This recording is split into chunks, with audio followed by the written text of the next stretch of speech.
An opportunity against Sebastian Hoeneß's team. Referee tonight is Florian Bartstubner, and his video assistant Patrick Hansblauer. VAR only comes into the tournament at this stage. There is no VAR in the first couple of rounds of the Pokal. As for Stuttgart, they make 8 changes, and there's a sense that they picked a stronger game here tonight than the one they selected in Hamburg. Ramon Hendricks, Jeff Chabot and Bilal El Khanous, the only players to retain their places. Deniz Undav with 8 goals in his last 8 competitive matches. And he is a player who scored in last season's final. Error at the end of the game against Hamburg at the weekend, costing his team a goal. It was a miscommunication, a mix-up between him and Undav. Francis Onyeka will get us underway.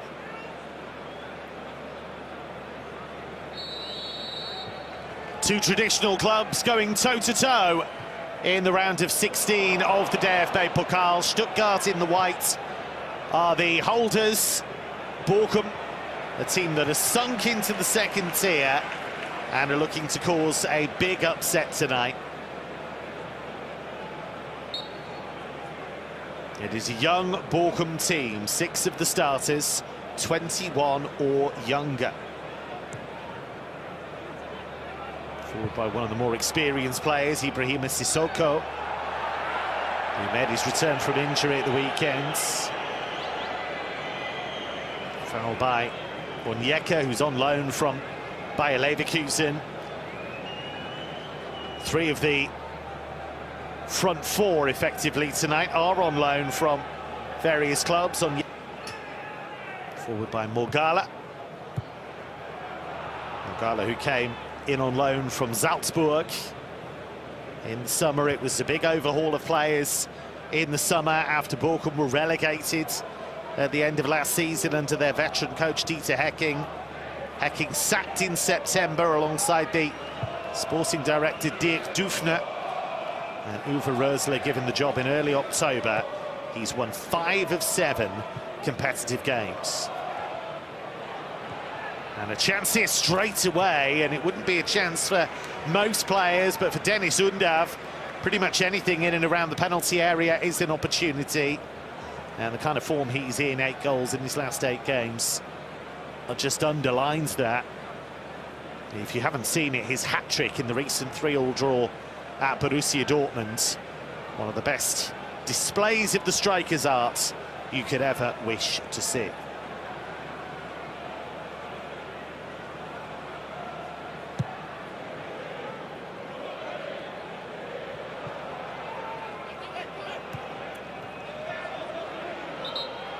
Free kick will go Stuttgart's way.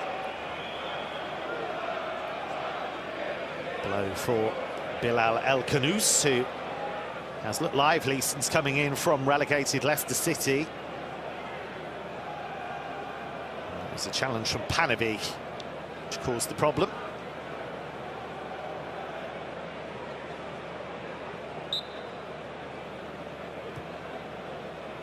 Painful one for the Moroccan.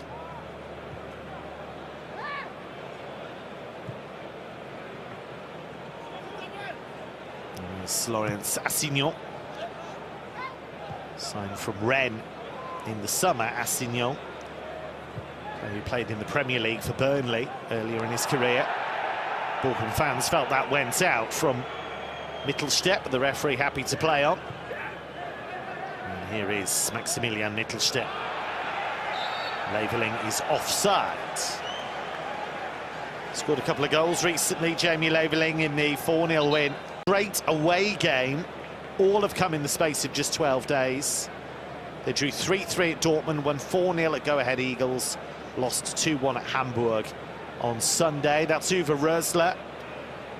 Said he was very impressed when he did his analysis of Stuttgart. Said they press courageously. They've got one of the best coaches in Germany in Sebastian Hoeneß, who's in your picture there. He said they're physical in the duels. They have a great attacking process. He said, we have to accept we are not always going to have the ball in this game.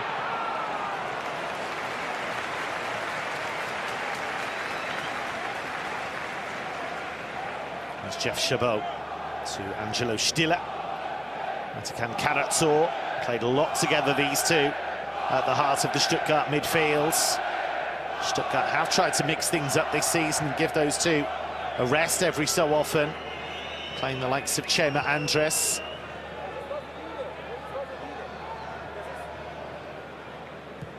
It was something of a shock at the weekend as Stuttgart lost 2-1 at Hamburg in the Bundesliga.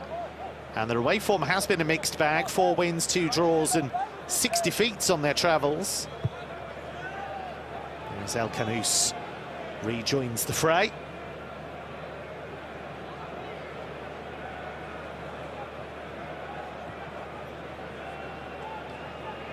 Forward by Ramon Hendricks.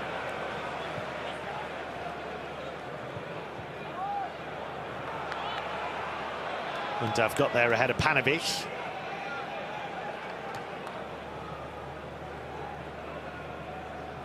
As you would expect, Stuttgart dominating possession in the opening exchanges. They are a team that likes to have the ball.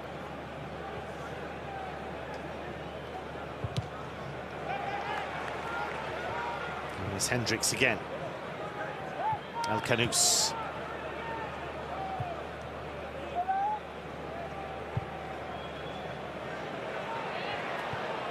There's Assignon. He's managed to keep it in. It's only half away, Mittelstedt.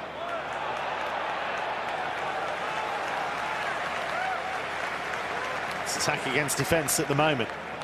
But this is what Rösler said would happen, and that's too strong. It would have escaped your attention. It's a little quieter than perhaps you would normally expect. There are some protests being held in response to recent discussions by the Commission on fans and fan culture. Vaitchen has done really well, and that could have gone anywhere. Kjell Vaitchen raising those noise levels. Got away from Assignon. It's a really good block by Chabot, but really could have so easily gone past his goalkeeper.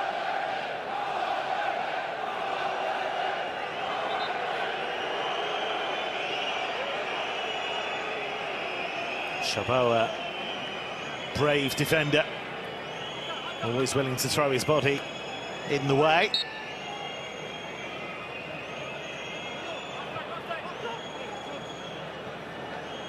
Maximilian Vitek is going to take this.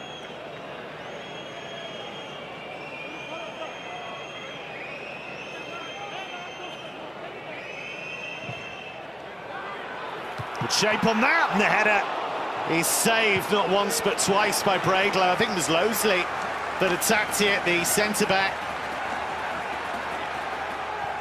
And Breglo did just enough.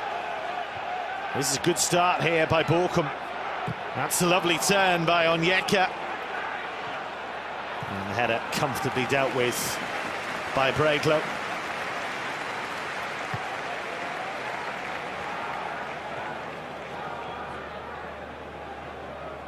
First test for the Stuttgart goalkeeper.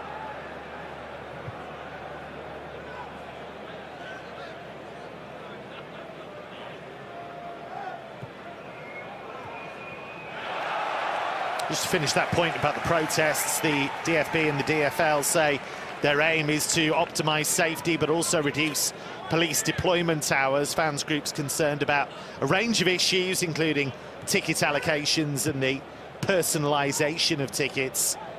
And that's why after a few minutes tonight we would expect those volume levels to return to normal.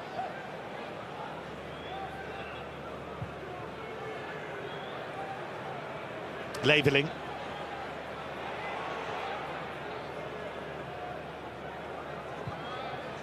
And now Mittelstedt. It's a teasing delivery. It was a bit of a scare for Vitek, but he got the job done. Stiller. left out of the latest Germany squad. He had no comment about that when he was asked about it. It was true of Maximilian Mittelstädt and Dennis Undav as well. None of them made the latest Germany squad. Both Undav and Mittelstädt said they'll try and make it as hard for Nagelsmann as possible to leave them out. Veitchen couldn't quite take that in stride. Assignon should cover it, and does. But Bochum starting this game with intensity. Panovic has opened up some space, and the drive was charged down. It was Lenz, the youngster, Kajetan Lenz, who went for goal. Hendricks wanted Braidlow to come and get that. It's a big night for the backup goalkeeper. He doesn't get many chances to shine, but he's getting one tonight with Alexander Nubel on the bench.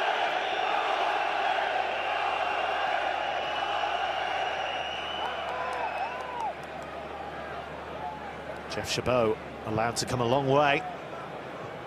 Here is Mittelstädt, it's clever. El Khanous, it's Leveling. Bilal El Khanous, the queuing up in the middle. And it might spin the way of Mittelstädt, it did, but he couldn't get the shot away, and away by Morgala.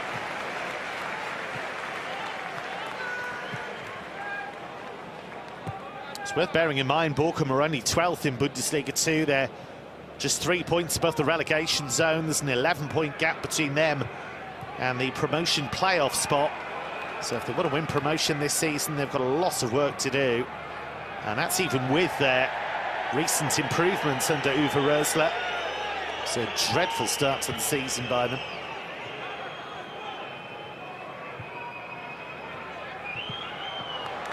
Khanous was looking for Mittelstädt.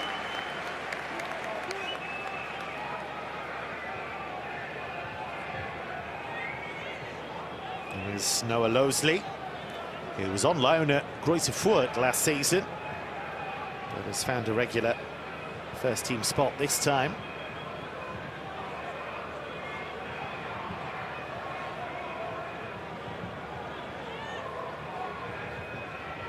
Hendricks delivers. Oh, that's not the best of headers! It's an own goal! It's a horrible moment. Mats Panovic who got the final touch. And the long throw does the damage.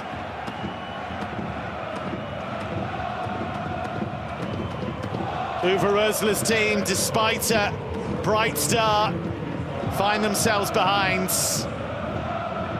Who was it who got the final touch? Panovic was there, but who actually gets the header? It's actually not Panovic. It's the defender above him. It's Philipp Strumpf who scores the own goal. He had the final touch. And Timo Horn was beaten. So Philipp Strumpf, who was signed from Ulm in the summer, is the man who gets that final touch.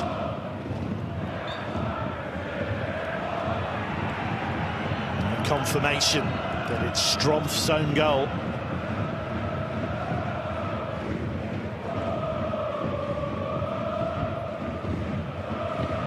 Cluster of players who went up for it, and Strumpf, to his horror, rose highest.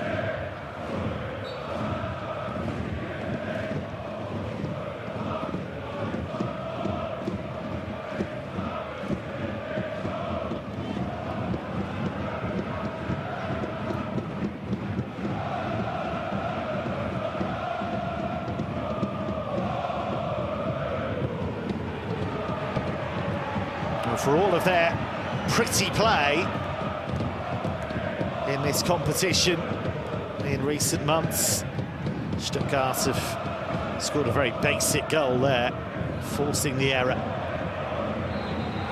And a free kick given, which stops Farid Alpha Ruprecht from moving through the gears.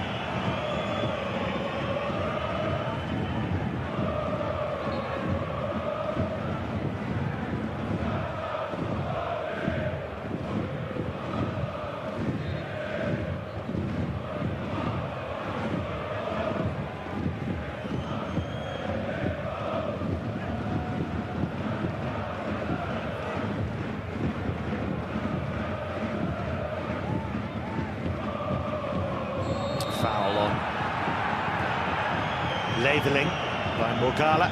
It's a good battle between those two tonight. Morgala, who is German under-21 international, against a pretty shrewd operator tonight in Jamie Leveling. An inverted winger of high quality. Ramon Hendricks. Swept away by Sissoko.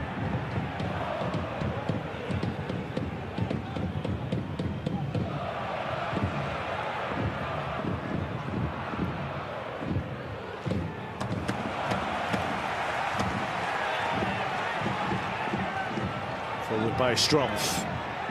The unfortunate man. Panovic.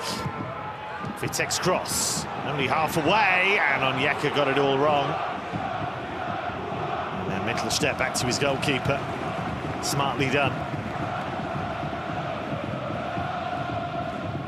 It does mean that Stuttgart have scored in 11 of their last 12 competitive matches now. It's the 37th goal of their season in what is the 21st match.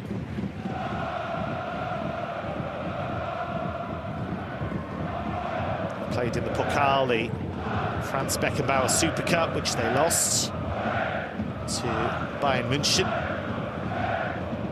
Obviously played in the Bundesliga and played in the Europa League as well.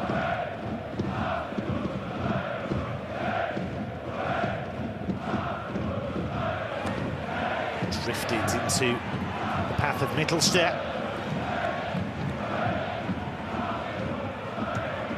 Played by Losley.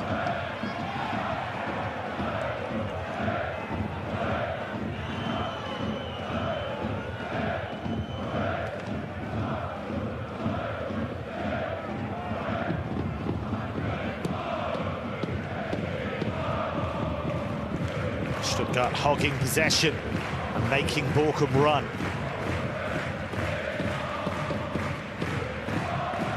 It's been a mixed picture at home for Bochum this season. 3 wins and 3 defeats, but they have won 2 of the last 3 under Uwe Rösler. But they don't face teams of Stuttgart's quality very often.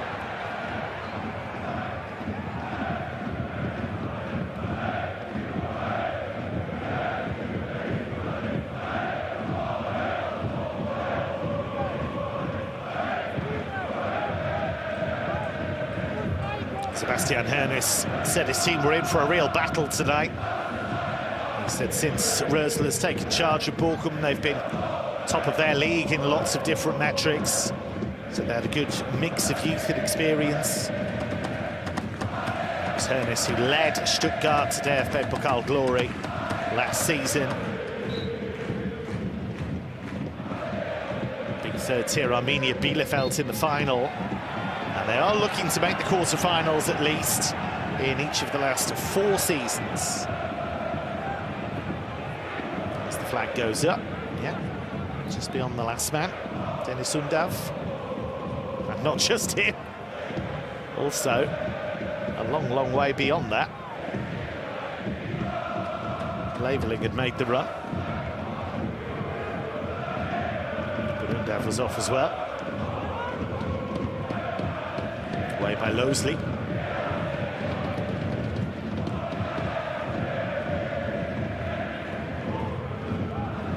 Straight to Alpha Ruprecht.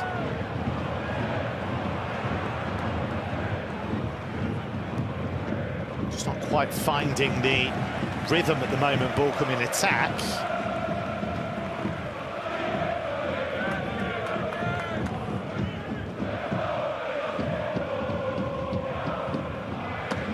Losley finding Morgala. It's a long chase for Kajetan Lenz. Came through the youth system at Bochum. Kajetan Lenz, only 19.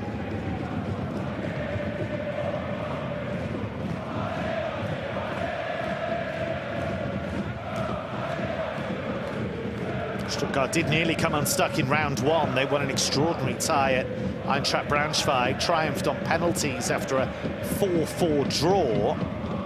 Second round tie was rather more straightforward as they won 2-0 at Mainz. And they're under pressure here, and Alpha Ruprecht gets there ahead of Bredlow and cannot score. Massive chance. And Bredlow a long way from home. Suddenly he was in. There's an argument to say the goalkeeper does well in the sense that he makes Farid Alpha Ruprecht's mind up for him. But it's a massive chance. Could have gone round him. Could have had a more accurate finish, but all ifs, buts and maybes now. Farid Alpha Ruprecht is still looking for his first Bochum goal.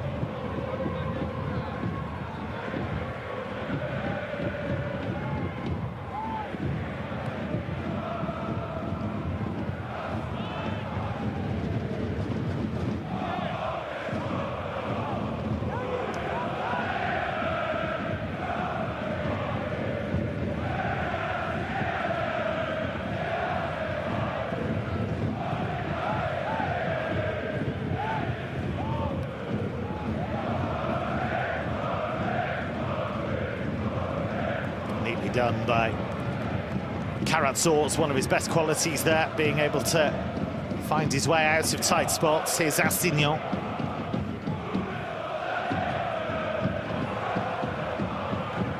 To El Canoes, he's got players queuing up in the middle, and one of them was Jamie Laveling, who hit the target but couldn't beat Timo Horn.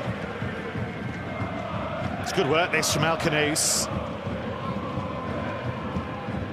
Laveling, by his standards, will be a little disappointed.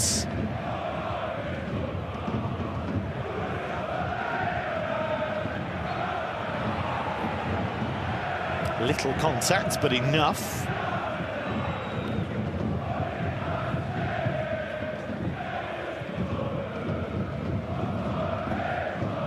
El Canoes, so much sharper since coming to Stuttgart. Didn't really get to show his quality for a really badly struggling Leicester City in the English Premier League last season.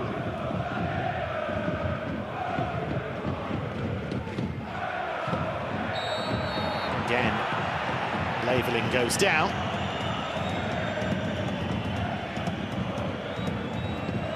He's talked about the tough schedule for Stuttgart, Jamie Laveling. He said we got used to it in the Champions League and now we know what to do with all these games.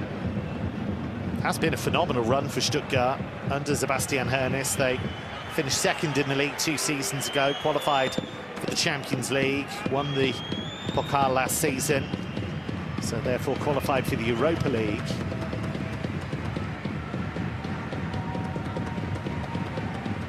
Closely getting a warning, but nothing more than that.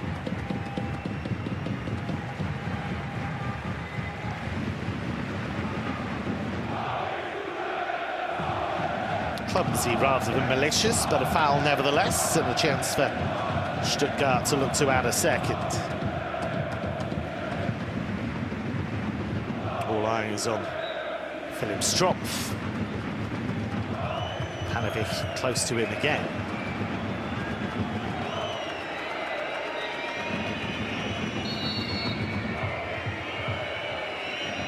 Here it comes from Stiller.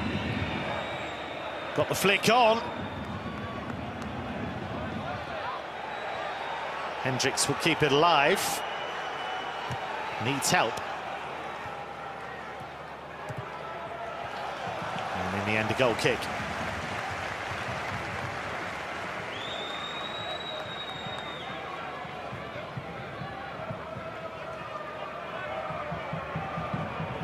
Here was the chance for Loseley. Batted away by Bredlow not once but twice, with Sissoko coming in, and here's the own goal. Strumpf getting up above Panovic and the Stuttgart man.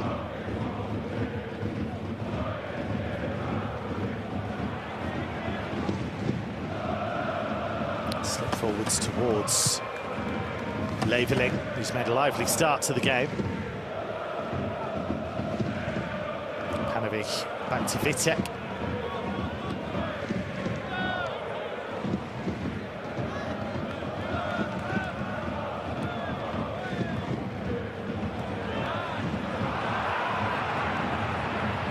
There's Mittelstedt. Just not finding the rhythm at the moment, Bochum, in the final third, and not really able to keep possession.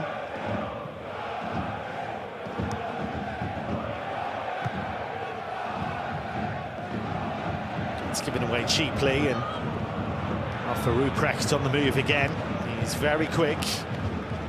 Player that nearly didn't get to start his pro career. He had to battle back from a bone inflammation 5 years ago that kept him out for 8 months. He said it was far from easy. Got a lot of support from his family. Assignon with a determined run, away by Sissoko. It's a strange header. Straight back to Assignon, who's done really well, and then got delusions of grandeur at the end. I think he was trying to find the top corner. But Uwe Rösler knows his team are under pressure here.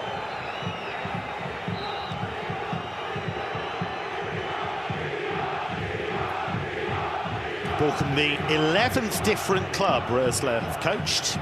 He's second in Germany after a spell at Fortuna Düsseldorf.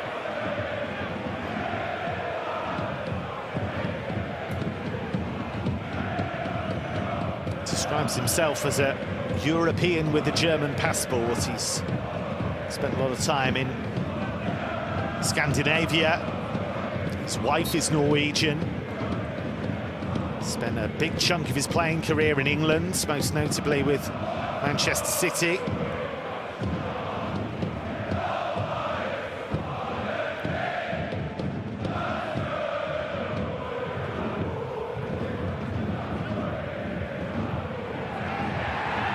There's one for Onyeka to chase, but he's made no real impact in the game. Well, Bochum have had 7 shots so far. And they've only had 32% of possession, but you look at the challenges won by Stuttgart, 62%, and they are just overpowering Bochum at the moment.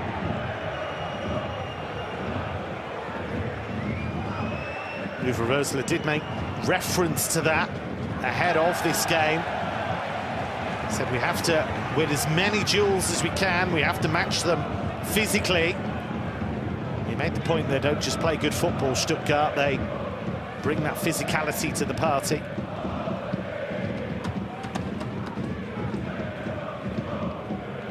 Here's Sissoko. He's been out with a shoulder injury, Ibrahim Sissoko, but came back to score twice in that 3-0 win against Greuther Fürth at the weekend. All 3 of those goals for Bochum at the weekend came in the first 17 minutes.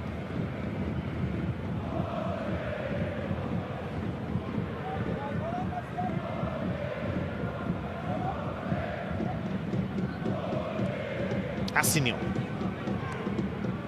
Just the 1 goal, despite Stuttgart's dominance. You might think that's strange with the 7-3 shot count, but I'd have to argue Stuttgart have been the more dangerous team.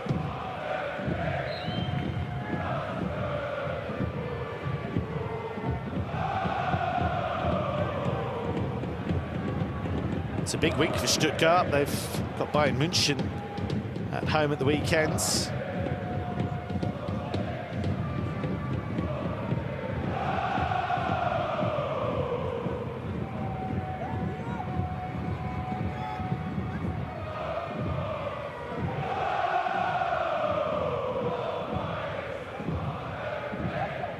Hendricks. El Khadoust picks up those pockets of space really well, but gives it away this time. That's a great example of what's happening to Bochum at the moment. Every time they win the ball, they're just failing to find those front players. Veitchen had that early shot that was headed wide, but he's barely touched the ball since then.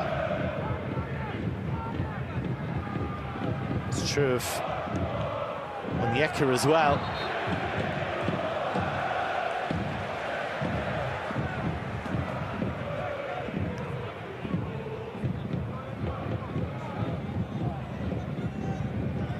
did wonder if it'd be a 4-2-3-1 for Bochum. It hasn't really worked out that way. We've had Panovic a bit deeper on that left-hand side, with Vachin generally ahead of him, but here is Vachin. And he was looking for Onyeka. Was he fouled? Yes, he was, says Florian Bartstubner.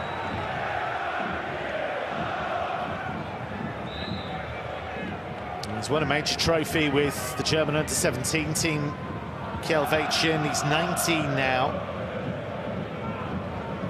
Player that hasn't really had the first team minutes he would have liked at Dortmund. It's obviously going to be difficult. Where's far from happy.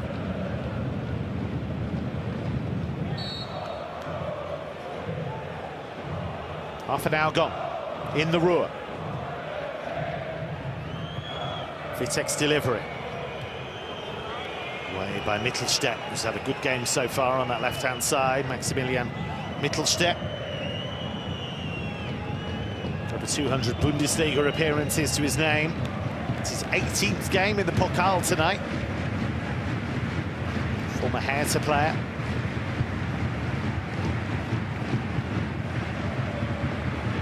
Mogala to take the throw. Suspiciously like a foul throw. And indeed it is. Wry smile. They're not smiling.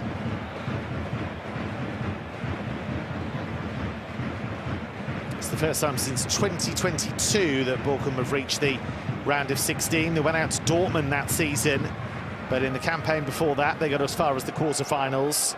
They've never won the competition, but they were beaten finalists in both 1968 and 1988. And in both of those campaigns, they did beat the defending champions on their way to the final. Would that be a sign of things to come if they could turn this one around? Here's Vachin. He'll back himself. And a dangerous delivery! And it's hooked over the top by Onyeka. Excellent from Vachin. But to no avail. Does brilliantly here, because he touches that ball just enough to get separation. The cross is outstanding. And Onyeka is not far out here when he gets the contact, but he's trying to react. He's at full stretch.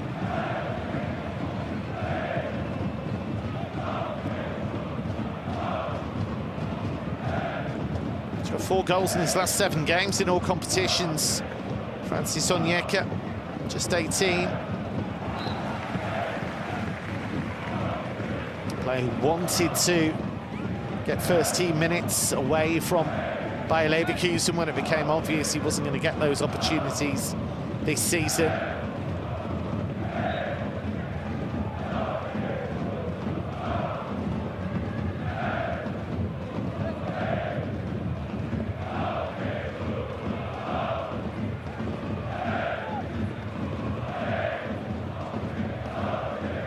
Mittelstädt.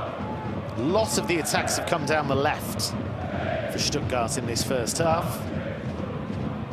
Just wonder if they've targeted the less experienced Mogala rather than take on Maxi Vitek on the other side.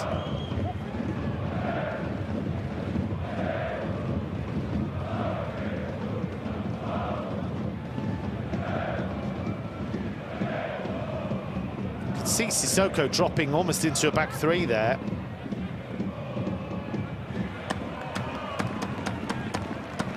Between Losley and Strumpf.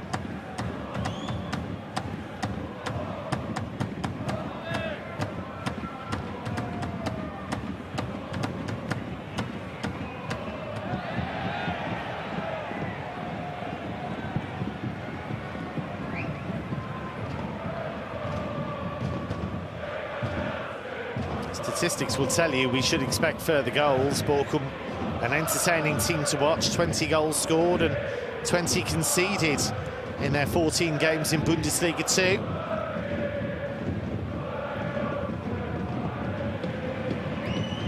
The challenge by Losley, had to get that right against the increasingly adventurous Hendricks.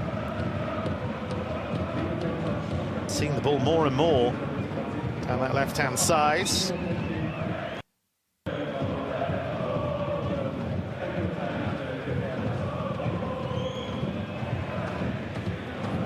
has played more as a left-back tonight, really, than a wide centre-back.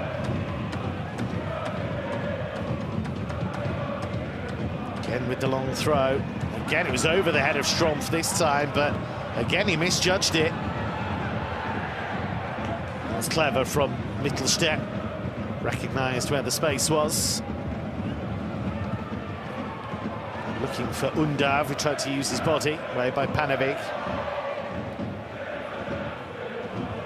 10 minutes to go to half-time, plus whatever stoppage time is allowed.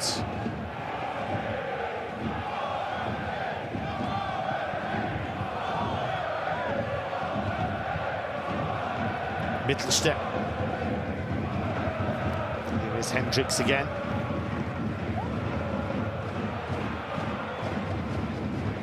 It's the benefit of having that three centre-back system that you can get forward, but they've lost it here, and Veitchen is rather tame with his effort. That's what can happen. Really clumsy from young Finn Jeltsch. And Veitchen just couldn't catch up with it. He had big Jeff Chabot slowly sliding that door across, and there was no way through.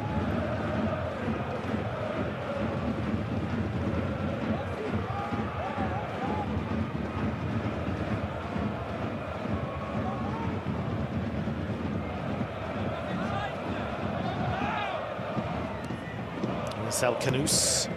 As we see, Onyeka's already had 3 shots and 11 touches, but he's been rather ragged in his work so far. There is potential in that front line, but they're all teenagers. Well dealt with by Sissoko. Though Mittelstädt seized upon the clearance, and Mastignon can't get there.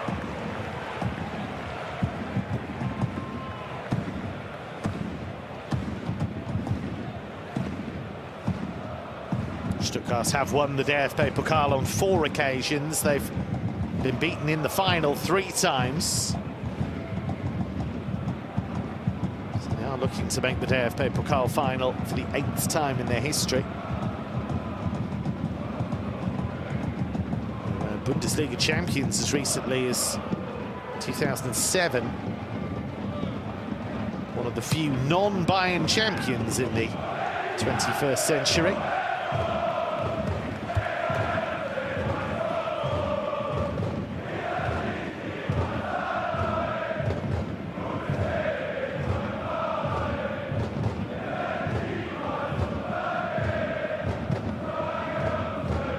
Mastignon to take.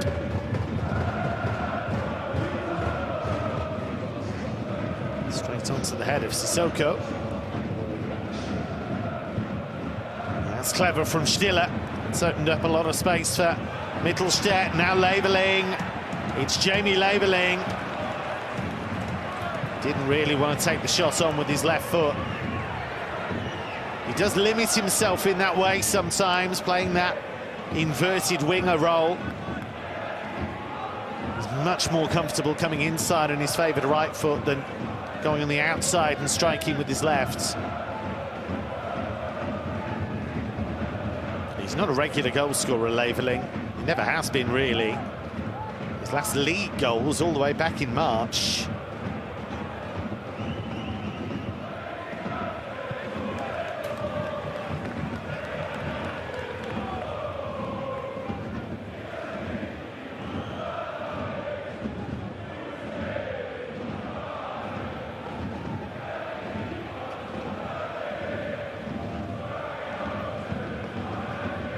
Here we go again. Ramon Hendricks. If you are just joining us, a long throw like this led to the only goal we've had so far, which is an own goal from Philipp Strumpf.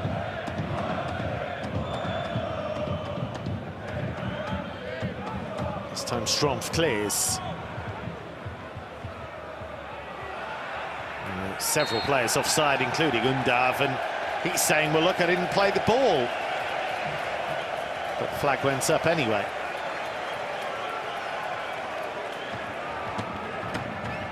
He's playing so well at the moment, Dennis Undav. Broke Jürgen Klinsmann's club record at Stuttgart Mainz on Sunday by scoring Stuttgart's last 6 league goals in a row. But he had no idea he'd done it until a reporter told him afterwards. And even then, it took a couple of goes to explain it to him. But the record is that he scored Stuttgart's last 6 goals in the Bundesliga. And he's got 8 goals in his last 8 games.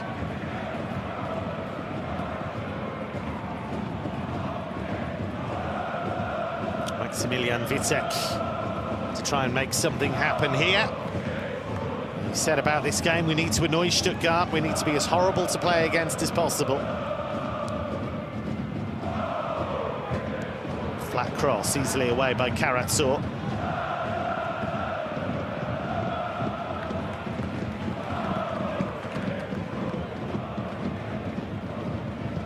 Away by Finn Jeltsch, youngster.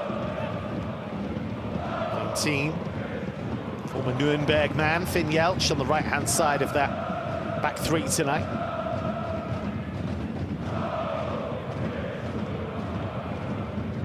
Despite that defeat at Hamburg at the weekend,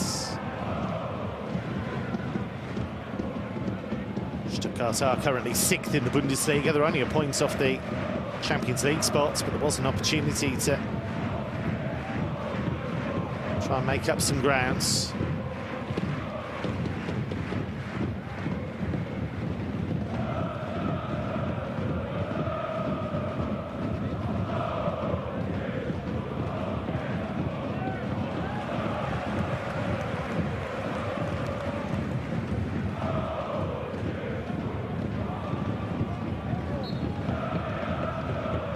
Morgala will take the throw.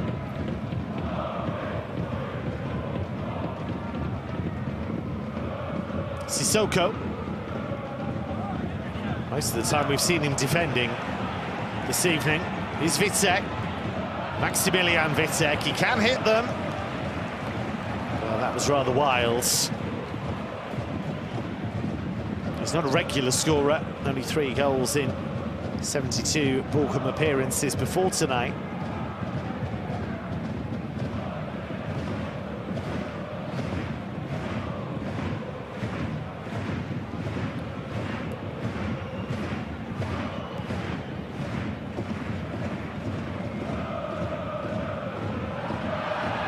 Jeltsch again has had his pocket picked. Veitchen. Sissoko trying to bully his way through. But Finn Jeltsch on the right-hand side of that Stuttgart rearguard has had a couple of ragged moments now. Oh, that's loose by Strumpf. And the referee shows the yellow cards to Philipp Strumpf, who has not had the best of halves. Now, I think Sebastian Hoeneß is making the point that Strumpf was last man there. Loose touch. I think Hoeneß has got a point here, but the only thing that probably saves Strumpf is that he's a long way from goal.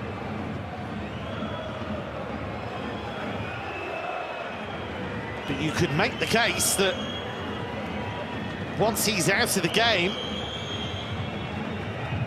there is nobody left to stop Stuttgart running through on goal. So yellow card, but nothing more than that. And no indication that the former Ulm man is going to be sent off. And perhaps Bochum got away with one, and not everyone can continue watching.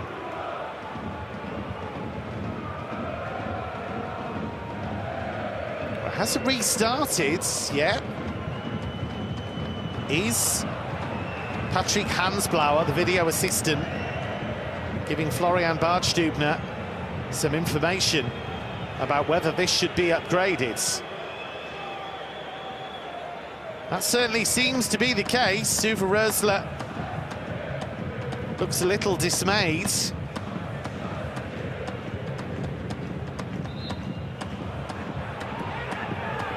He's going to have a look. The judgment here is not about the challenge per se, it's about the fact that it could be the denial of a clear goal-scoring opportunity. I don't think that's about the challenge. I think it's about where Undav is, because if he gets that ball and runs through, they're clean through on goal. Two wide defenders, nowhere near the action. I don't think the challenge itself warrants the red card, but it's about its location and whether Undav, or if he'd worked it to Leveling would have been clean through. Now, will it stay as a yellow or will it be upgraded to a red?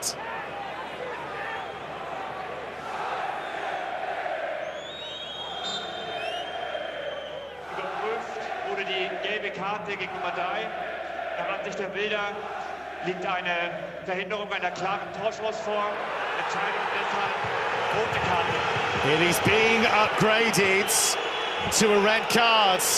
And Philipp Strumpf, who scored the own goal, is now sent off. What a nightmare half for him. His mistake that led to the challenge.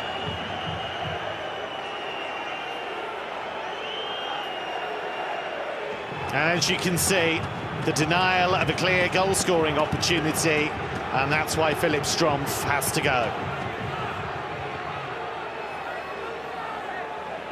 It's that loose touch there. I don't think he even knows that Undav's coming. I think he's just trying to open out his body to bring the ball out. And Bochum down to 10 men. Looked as though Erhan Mashevich was being ready to come on.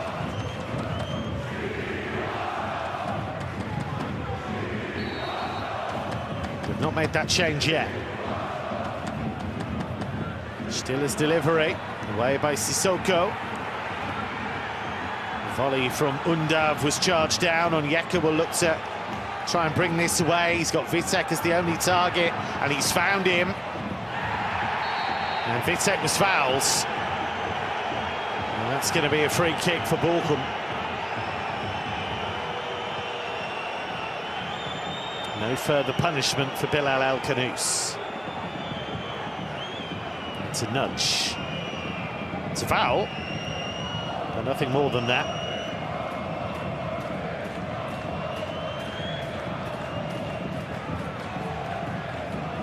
Can the 10 men make something happen here? Maximilian Vitek.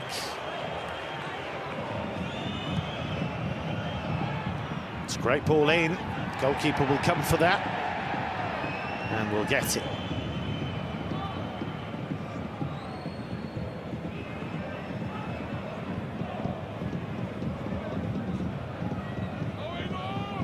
It was the position of Strumpf's covering defenders that did for him, really. And that is half-time, and Bochum find themselves a goal down and a man down. And the same man linked with both incidents. Philipp Strumpf with an own goal from a long throw, and then Strumpf on the stroke of half-time sent off for a challenge when he was last man on Dennis Undav. Half-time, Bochum 0, Stuttgart 1.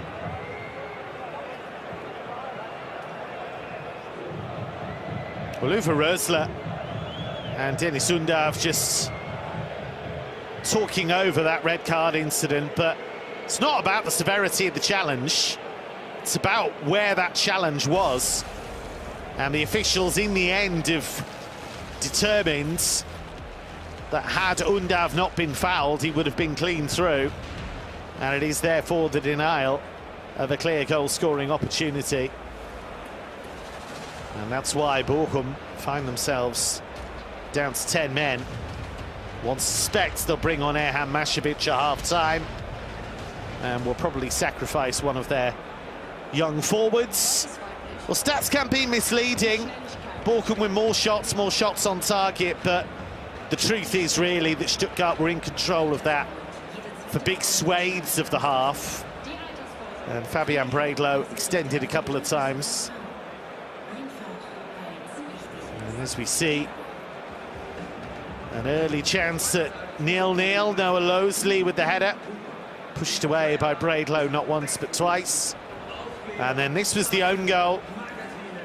You can see the heads go up, and Strumpf guides it beyond his own goalkeeper. Timo Horn, well beaten.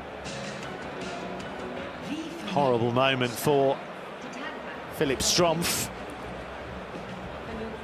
Just completely misjudged it, gets stuck underneath it, he's trying to head the ball clear.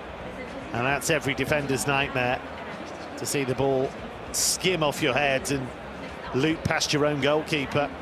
And then Strumpf right at the end of the half, a loose touch, he had no idea Undav was there, and he crunched into him, and that was deemed the denial of a clear goal-scoring opportunity because of Strumpf's positioning. And that's left Uwe Rösler's men in big trouble at half-time. Sebastian Hoeneß felt it was a red card at the time, and eventually that feeling was vindicated. And Strumpf, the former Ulm man, had to go. And at half-time, it's Bochum 0, Stuttgart 1.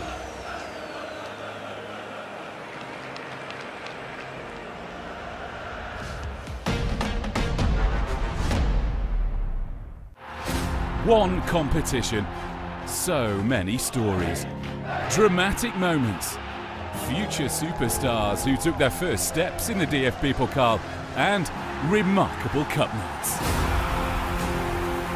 The DFB-Pokal, simply special. This is why we love football.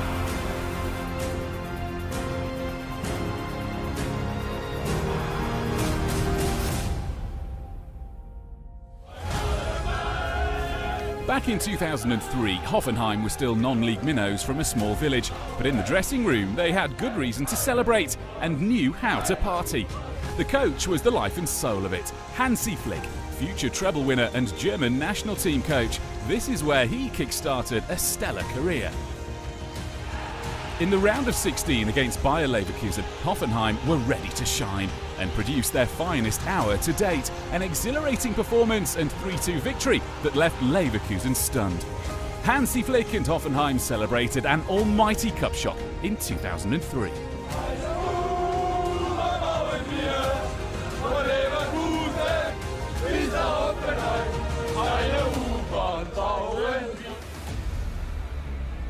The 23rd of May 1992, a remarkable day and a final to remember in Berlin. Second tier Hannover 96 took on overwhelming favourites Borussia Mönchengladbach. Goalless after 120 minutes, the final would be decided by a penalty shootout, where Jörg Sievers was the hero of the hour, saving 2 spot kicks at the Olympiastadion. For the first time ever in the DFB-Pokal, a second division side lifted the prestigious trophy. Befittingly, the celebrations started in the stadium, carried on into the dressing room, and continued the next day, together with 50,000 fans at the City Hall in Hanover.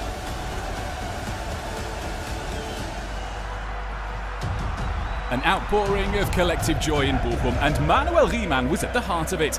After all, it was the extrovert keeper who got the party started at the Ruhrstadion. Just before the final whistle, the shot stopper was brought on specifically for the penalty shootout. He would prove the match winner, but not because of his saves. Bochum 1 kick away from winning the tie. It all comes down to goalkeeper Manuel Riemann, and he scores the decisive penalty. An incredible night in Bochum, a night only the DFB-Pokal can create.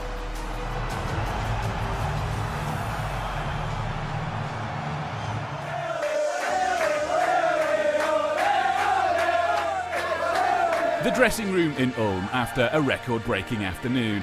It was the first round of the 2001-2002 season. Bundesliga outfit Nürnberg travelled to 5th tier Ulm. And the 5,000 fans inside the Donaustadion witnessed a match that would enter the DFB-Pokal history books. Non-League Ulm were on an equal footing. 1-1 the score at half-time. But when Ulm legend Dragan Trikuja made it 2-1 from the spot, the celebrations knew no bounds. A side from the 5th tier had beaten one from the Bundesliga, a unique feat in the DFB-Pokal.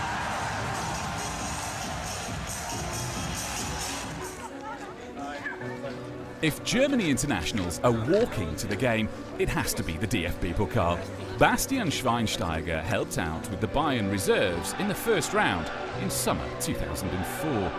The visitors and clear favourites were Borussia Mönchengladbach. But this was still Bayern, and Schweinsteiger and co had lofty ambitions. The opener from Jungwirth was cancelled out when Gladbach equalised in the 85th minute. The game went to penalties. Bayern coaching legend Hermann Gerland and Schweinsteiger, who'd been subbed off, could only look on in hope. It was a shootout full of tension and emotion, the excitement such that you could barely watch. After 18 penalties, the hero in Munich was keeper Michael Rensing. Bayern's under-23s had dumped Gladbach out of the competition.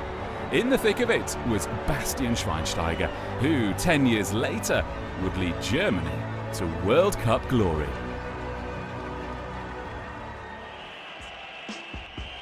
The showpiece event in 1973, to this day one of the most dramatic and storied DFB-Pokal finals ever. Borussia Mönchengladbach against FC Köln. In the squad that day, but surprisingly only on the bench, was Gladbach's superstar Günter Netzer. He was leaving for Real Madrid at the end of the season. And the plan by Gladbach's illustrious coach Hennes Weisweiler seemed to be working. Herbert Wimmer made it 1-0 to the Folds. But the Billy Goats struck back before half-time. There were no more goals in the second half, but cometh extra time, cometh Netzer's legendary intervention. After a brief word with his teammates, Netzer decided to bring himself on as a sub, informing coach Weisweiler in the process. And he was centre of attention almost immediately. In the 3rd minute of extra time, Netzer scored the winner, achieving immortal status in his last game for Gladbach.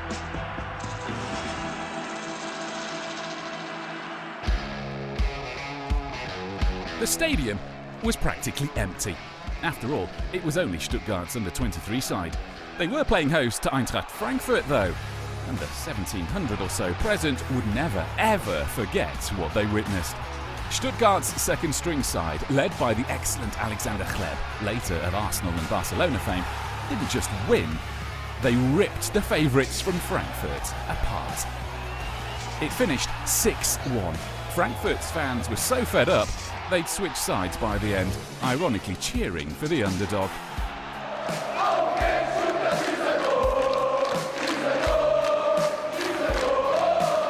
The biggest ever victory by a 3rd-tier side against a Bundesliga outfit.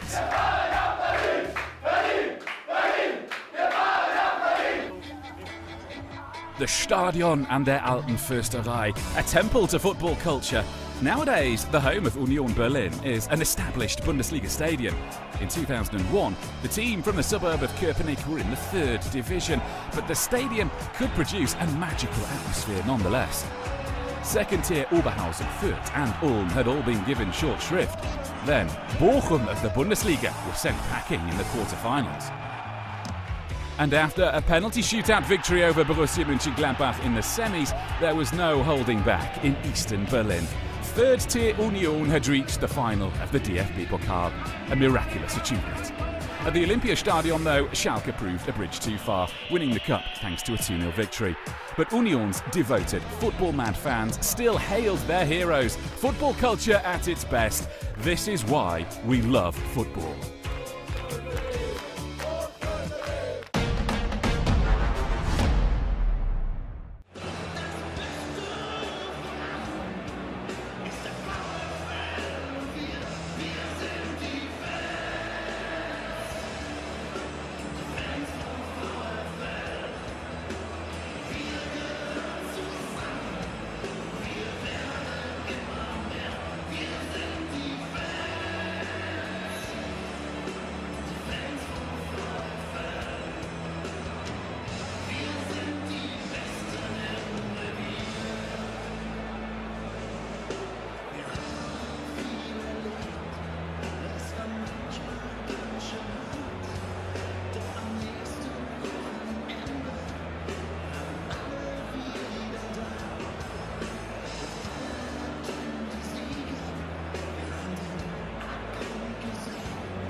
Welcome back to our coverage of this DFB-Pokal round of 16 clash between Bochum and Stuttgart, with Stuttgart leading by a goal to nil going into this second half. Bochum a goal down and a man down, a Philipp Strumpf own goal, and then Strumpf sent off for bringing down Dennis Undav when the striker would perhaps have gone clean through. So it looks as though there are going to be changes from Bochum here. Erhan Mashevich certainly ready to come on. He is centre-back, so that makes sense in terms of replacing Strumpf. But I suspect they'll look at that forward line as well, because Veitchen had a couple of bright moments, but apart from that, perhaps didn't create as much as they would have wished. There was that moment when Farid Alpha Ruprecht raced through, but fired his effort off target, with Braidlow a long way from home.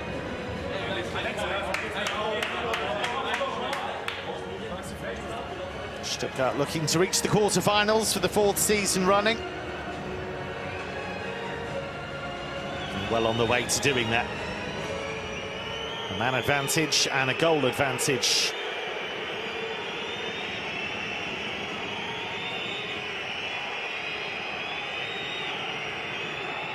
So 2 changes. Mashevich is definitely one of them.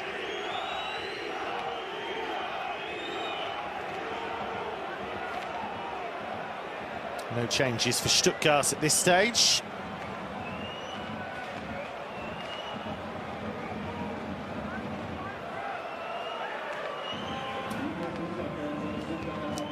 So Kajetan Lenz has come off, and Moritz Brony Kvarteng is on for Onyeka, so that's a change in attack,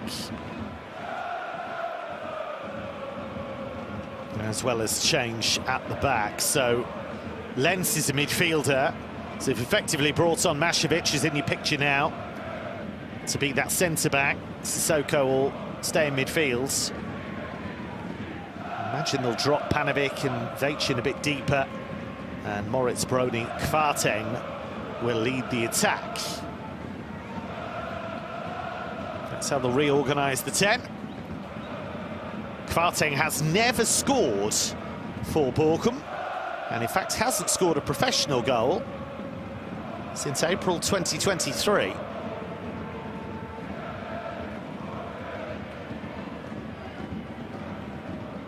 Not able to start the game for obvious reasons here.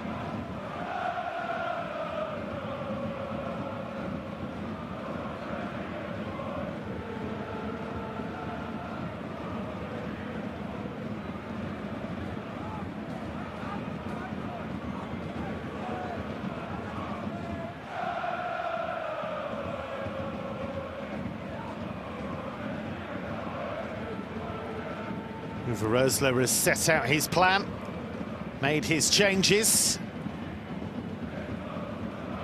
He knows that he needs to have a focal point in attack to try and take a bit of the heat off his team. Did wonder, actually, if he would have decided to bring on Philipp Hofmann, who is really strong in the air and quite a big, strong guy in attack. Thought he might have been able to hold the ball up for the 10 men, but they've gone with another speedster.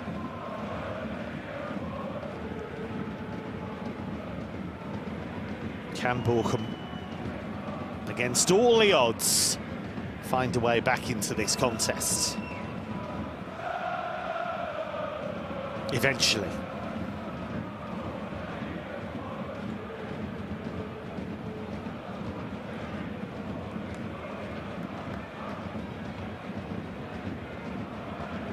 Bochum, who won at Berlin-based BFC Dynamo in round 1, and then caused a bit of an upset by knocking out Augsburg, Bundesliga team, won 1-0 with a goal from Gerrit Holtzmann.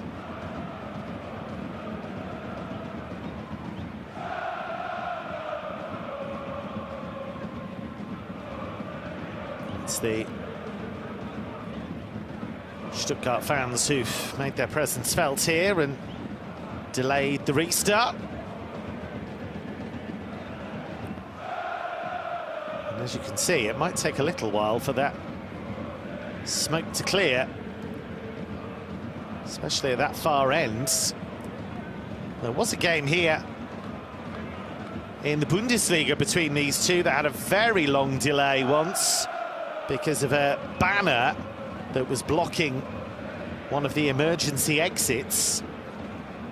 And when the game restarted, it didn't do Stuttgart any good, that delay from their fans, because in the end, Bochum won that game 1-0. That's the only time they've beaten Stuttgart in the club's last 12 meetings.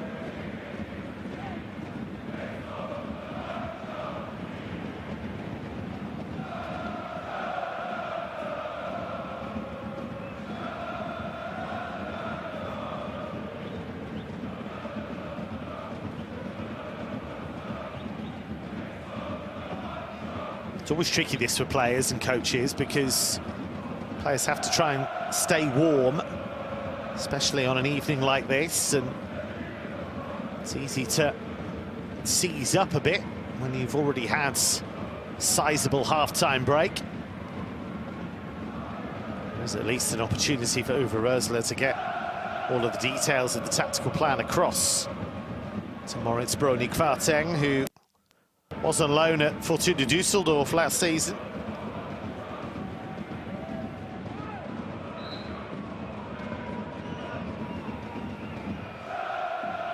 A player who's not really been able to show his best since joining Bochum. Well, some are making use of the delay.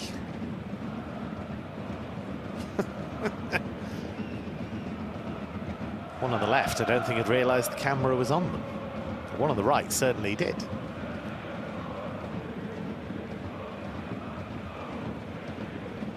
And still we wait. And understandably so, because Florian Bartstuebner can't get us back underway while play is obscured.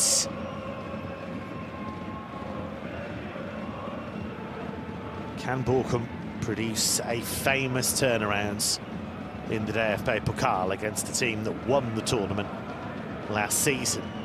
It's the big question.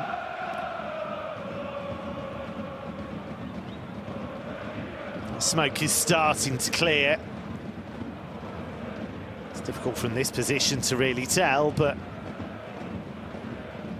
can't imagine it'll be too much longer before we can resume the contest.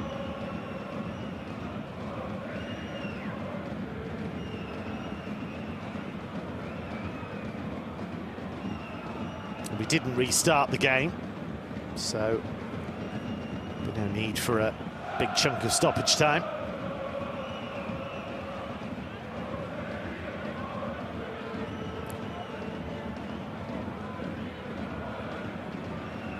So here we go.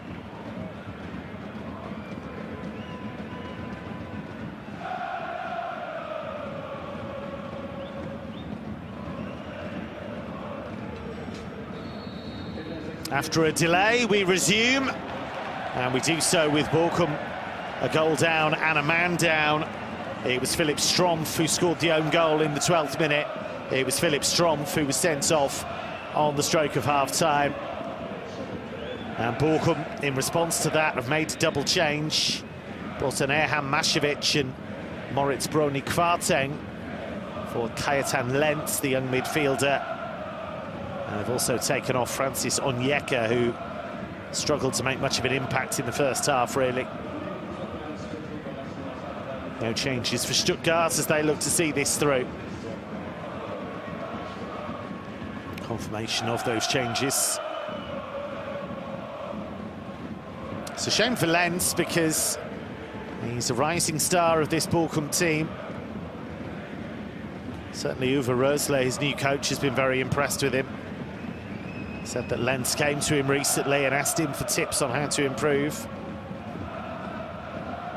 Undav kept that alive for Stiller.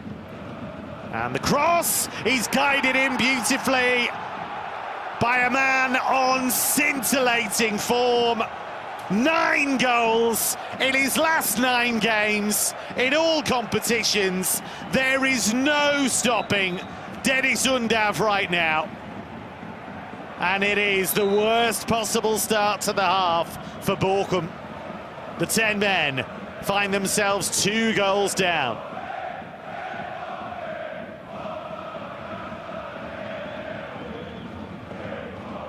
Undav kept it alive in the first instance, and then watch how he gets in between defenders. And it's a beautiful header, really is. Keeps it alive for Stiller.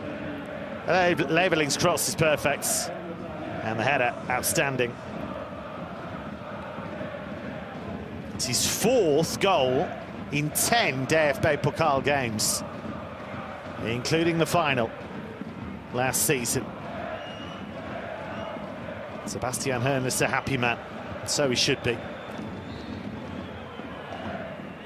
Undav did miss a chunk of the season with injury, but since he's come back, he's been red hot.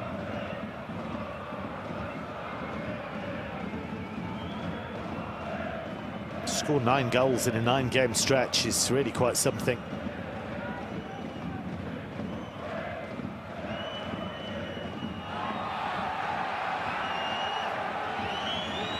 Hendricks, the man down.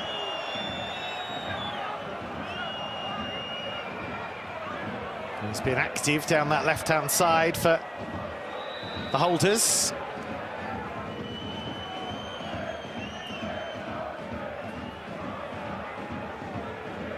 Bang to the nose, but not too much damage done. He just gets caught there by the forearm of Farid Alpha Ruprecht. He was just holding his position. To be fair, Hendricks didn't make too much of it. Chabot out to Assignon.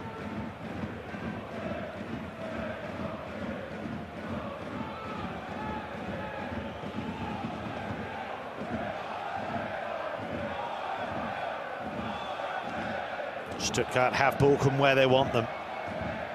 That was too long for Al-Khanous, and I think there was a bit of a miscommunication anyway about who's going to take that ball down. They're up to 38 goals for the season now in all competitions, Stuttgart. And they've been very clinical here, forcing the own goal early on, and then Undav with the perfect start to the second half.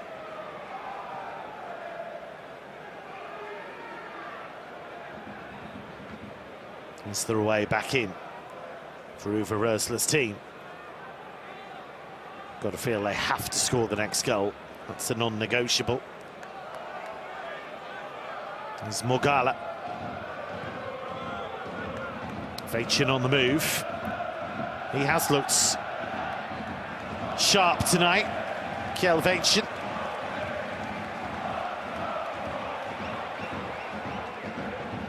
Just trying to get the crowd going there, having won that corner. Scored his only goal for Bochum last month against Magdeburg.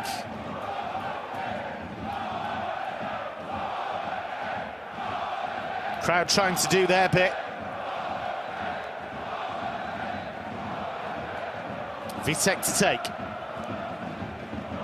They need a spark, need something to happen. And they're not going to get it with a corner like that.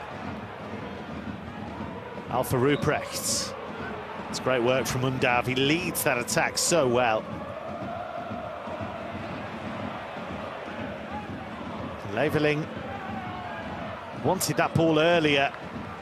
Kvarting's gone all the way back with him and has dealt with the danger, but if that was played first time, Leveling believed he was in.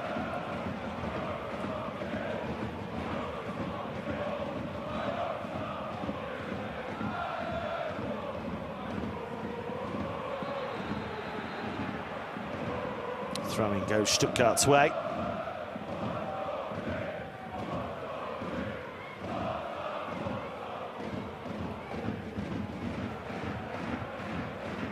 How do Bochum find a way back in?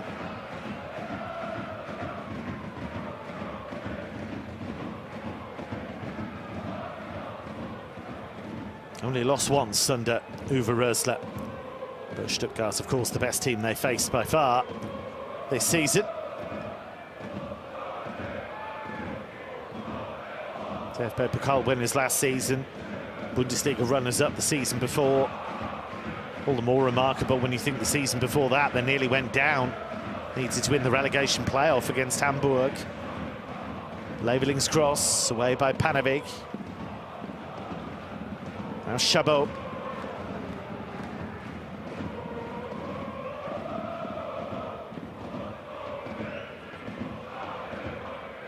Chabot again.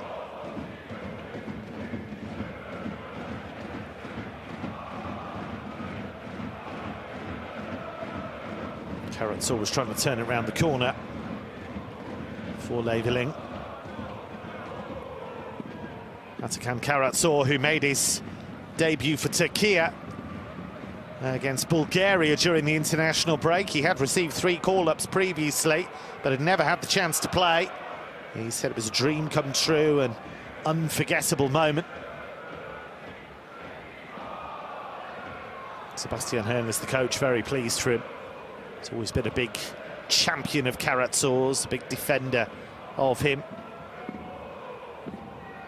Forward by Stiller, Assignon. All he could do was help it on. Feels that he picked the wrong option there. Couldn't bring it down, couldn't volley it goalwards with any kind of venom.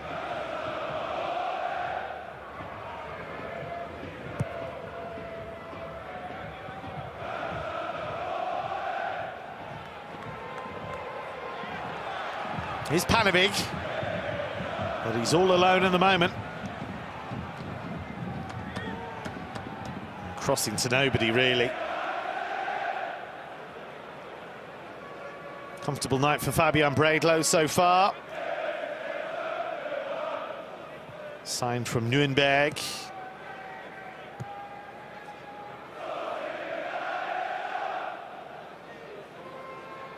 He was born in Berlin, Bredlow, so final at the Olympiastadion is always going to be a special occasion, even if he's the backup goalkeeper rather than the starter.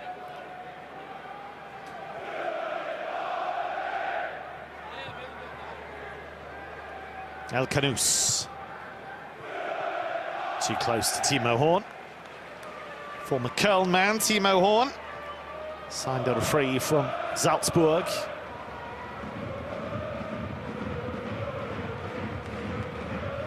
Player that was approached as a teenager by Liverpool about a move to England, but said he felt he'd progress more quickly and get better coaching in Germany at the time.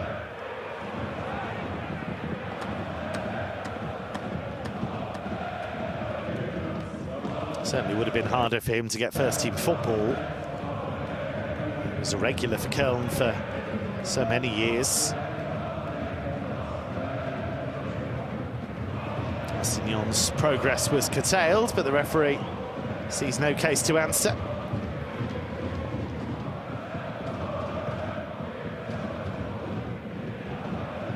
Then towards Wäldchen. Kvarting has moved into a wider role, really. You don't have an out-and-out focal point in attack, and I'm a little surprised by that.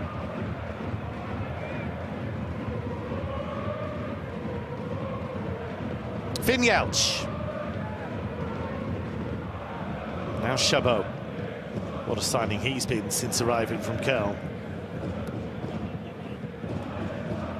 This is where when you have 10 men, it's a nightmare playing a team like Stuttgart. And here's El Khanous. He tried to be really clever and finds Undav. He would have been better off having a shot because it had opened up for him.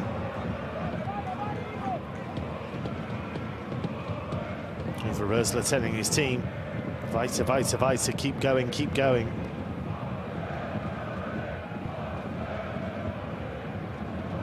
But since that Undav header right at the start of the half, it's been even harder for Bochum. For Ruprecht trying to use his pace. Hendricks was in his way.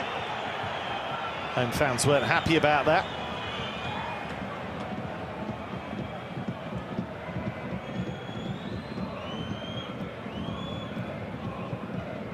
Leveling. Away from Morgala. It's Leveling's cross that led to the Undav header.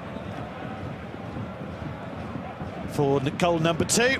And he's won his team a corner here.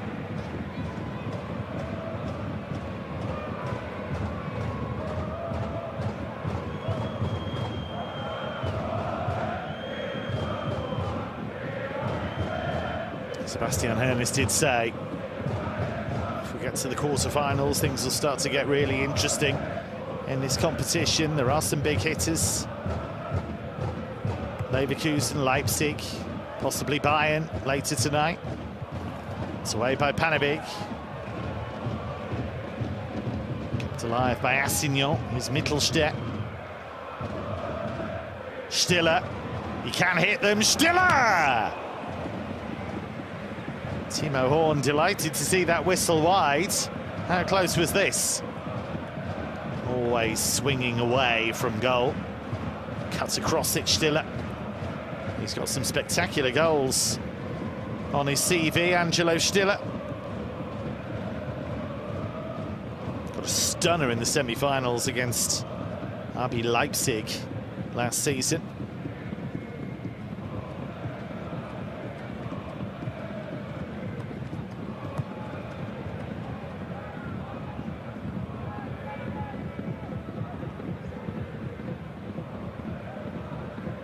Leveling couldn't keep it.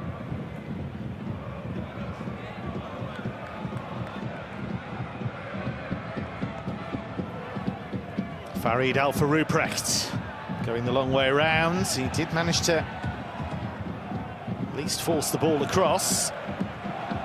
Veitchen. Sissoko.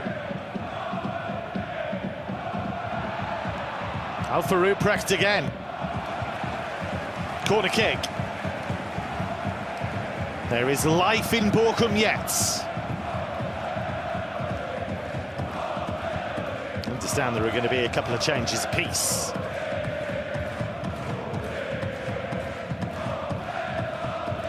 Good block by Hendricks, who's played pretty well tonight. Are any of these changes going to happen before the corner? I have my doubts about that. Losley trying to get separation between him and Stiller. A bit in-swinger from Vitek. Fisted away by Braidlow, and the decision is given to Stuttgart. Howls of derision from the fans behind the goal. He's being backed into by Veitchen. I don't think there's much there.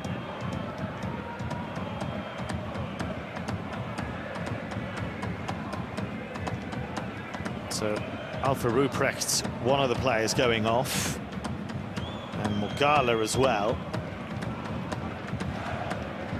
And they brought on Felix Paslak, who'll just go in for Morgala, and Kasper Koczewski comes on. The Stuttgart changes see El Khanous and Hendricks replaced.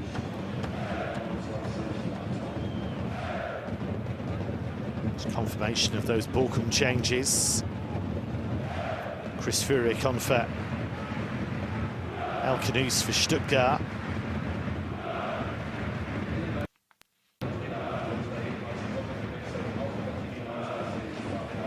Paslak for Morgala changes freshening of legs at right back. That's like a more experienced player.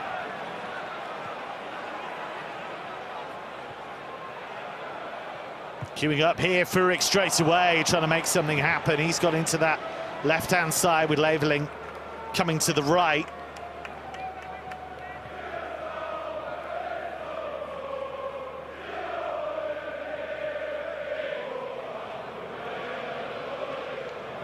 Stuttgart, who made 8 changes for this game. Nicolas Nati is the other player who's come on. Nati, who is a midfielder, really, but can play a number of roles.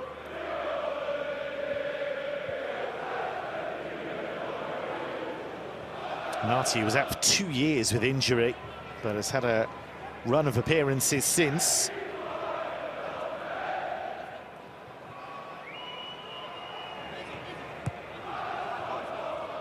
Forward by Yelch.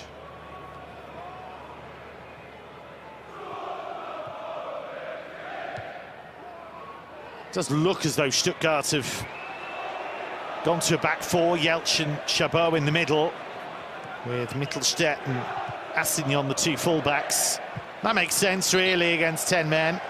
Don't necessarily need 3 centre-backs. Nati can bring them a bit more penetration and energy in midfields.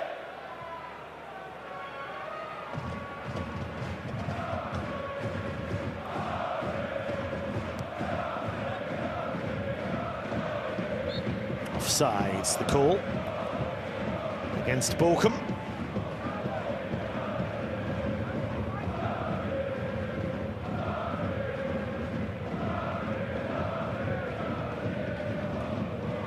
There's been a lot of talk in the last few weeks about Stuttgart's squad rotation. Sebastian Hoeneß has been chopping and changing and trying to keep players fresh in what's been a really busy season for his team so far. Says he doesn't like the idea of an A team and a B team because it's not what they have. He said it's all about load management. You have to say, so far it's working. Furyk. You have to credit Fabian Volkermuth, the sporting director, because they do have real depth in this squad now. They've got the numbers. They're on track to qualify for the knockout phase of the Europa League. They're on the cusp of qualifying for quarterfinals of the DFB-Pokal once again, and in the top 6 in the Bundesliga. Assignon couldn't keep it against Vitek. But he couldn't find Kvarteng.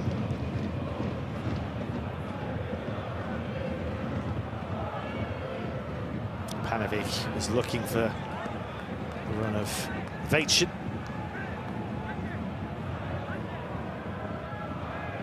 Uwe Rösler says football's a religion in this part of the world, and that's why he was attracted to the Bochum job.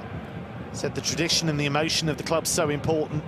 Said if I can't feel that, then I can't do my best work as a coach. Forwards by Kuszewski. And the shot-driven goalwards by Veitchen flashes wide of the target. But they were patient there, they opened it up. The initial burst from Kuszewski. And then Paslak teeing up Veitchen. I'm not sure he was actually trying to find Veitchen. I think he might have been looking for Panovic further over. But Veitchen got involved.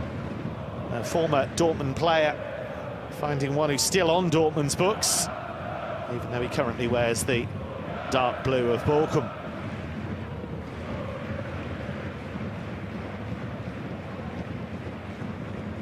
Bochum have caused a shock already in this competition. Beat Bundesliga side Augsburg in Augsburg. Chabot overhits that.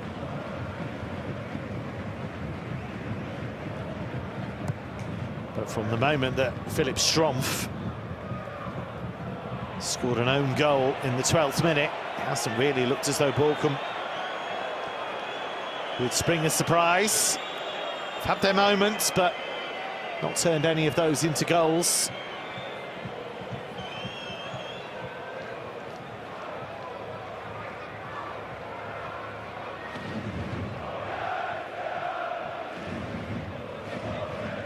Here is Jeff Chabot.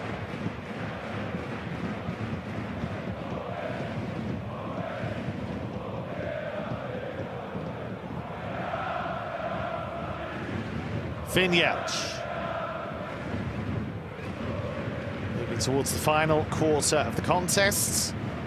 And Stuttgart very much in command. 2-0 up against 10 men.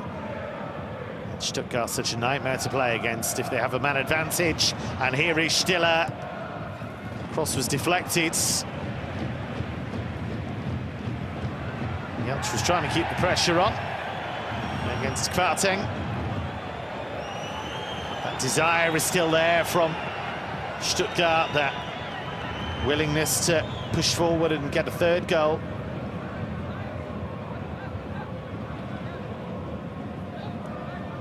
Furich. Good wing play, but Losley able to deal with it. Player that was praised by Uwe Rösler ahead of the game. He said he's an exemplary professional in the way he prepares for matches and training sessions, even when things aren't going well.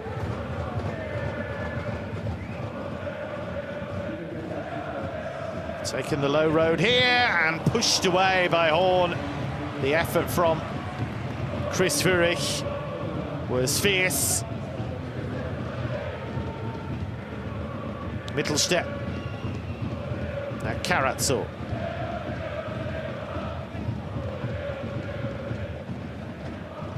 Guided in by Jeltsch. Chabot tried to let it run. Bochum are finding it so hard to get forward momentum here. Sissoko. All he could do was try and bang it downfield, and he didn't clear it very far. Karatso. Assignon. Now Leveling. That's delicate, and that's well claimed by Timo Horn.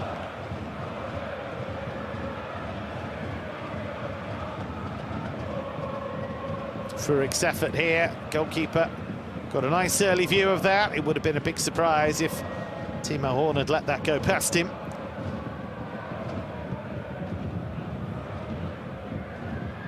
Mentioned about Passlack being a former Dortmund player. And Furich was on their books as well at one stage. Here's Veitchen. Passlack. Kuszewski's cross, that's awkward for Karatso. And Kasper Kuszewski on that right-hand side has looked dangerous so far. Player who plays his youth football for Germany, but his parents and the rest of his family are from Poland. Says his grandfather's always asking him to play for Poland instead of Germany. He's certainly made a decent start here. He's won this corner. In by Vitek. Bredlow again under pressure, again gets the decision. Bochum fans getting frustrated, feeling that Bredlow's being overly protected here. Let's have a look. Well, Veitchen just stands his ground. That's more of a foul than the last one.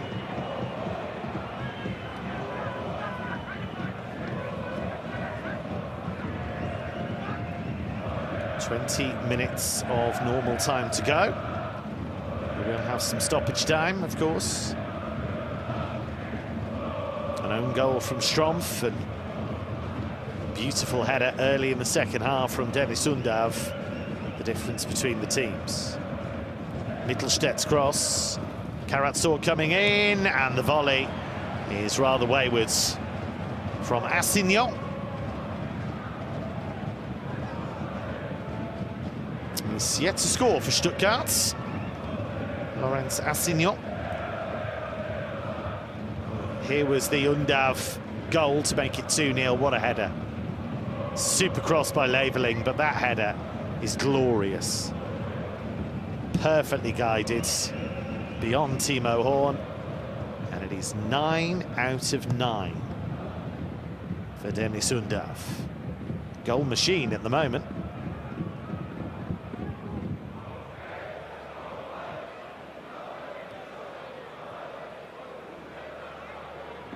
Nati. Here is Slaveling. Nati again. It's over the head of Undav. Furyk will collect. They're just wearing Bochum out at the moment. Chabot.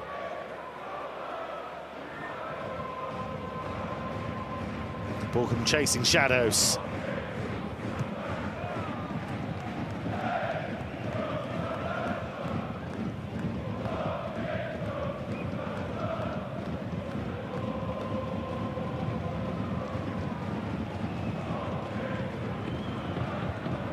Well, Bochum have still outshot Stuttgart, but Stuttgart have won the physical battle and they've completely dominated possession. And that wasn't just 11 against 10, that was 11 against 11 as well. Chabot. And again, Jeltsch. Even with a back four, they're still pushing forwards.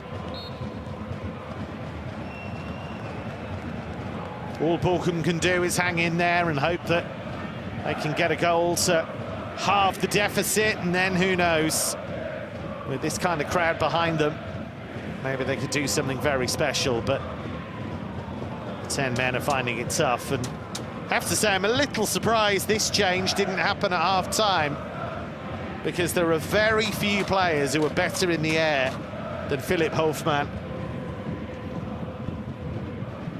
He's the kind of player that could do something with a long ball like that.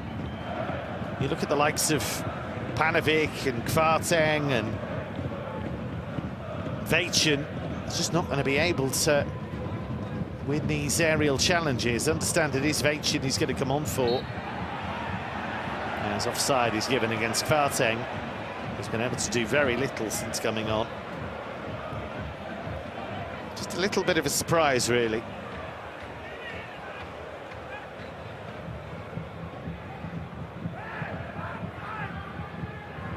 Hofmann did score at the weekend against Fürth in that 3-0 win.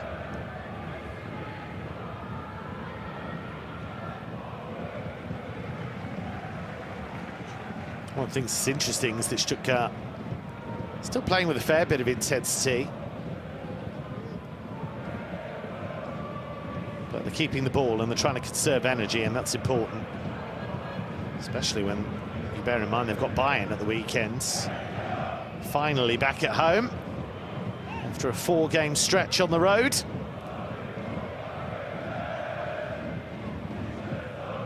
Karatsor to Nati.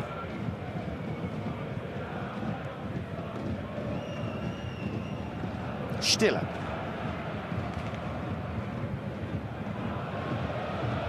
Undav.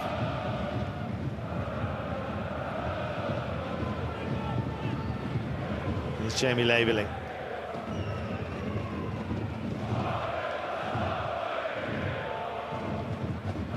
Forward by Stiller. And it was well taken by Timo Horn.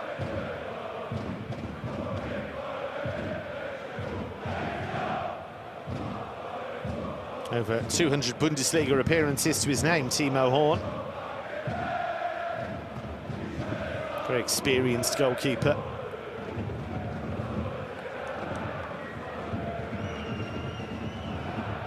He's not been under siege tonight. He's not had a string of saves to make, but he hasn't been able to prevent that corner.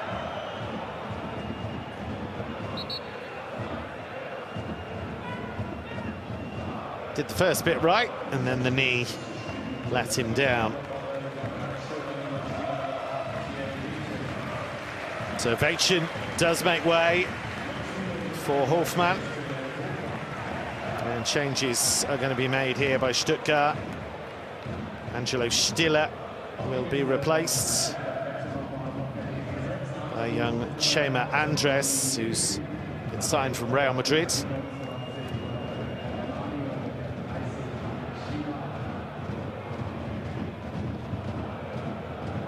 the change sees Badruddin Bouanani come on for Jamie Laveling.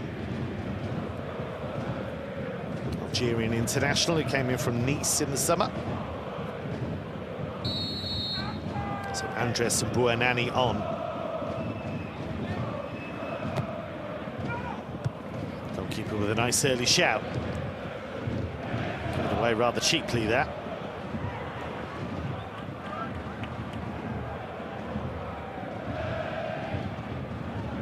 Sissoko battling and does win the free kick.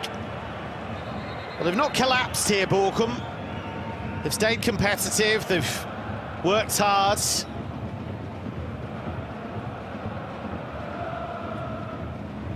But it's not been an easy evening for them. They were behind the 8 ball from the moment Strumpf headed into his own net in the 12th minute.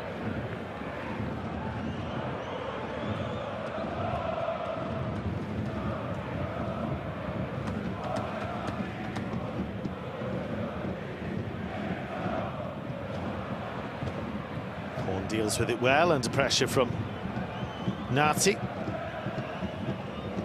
Lovely control by Mittelstadt there. He's had a really effective game on that left-hand side. You can see how well drilled Stuttgart are. That switch from back 3 to a back 4 was pretty effortless. Generally so comfortable.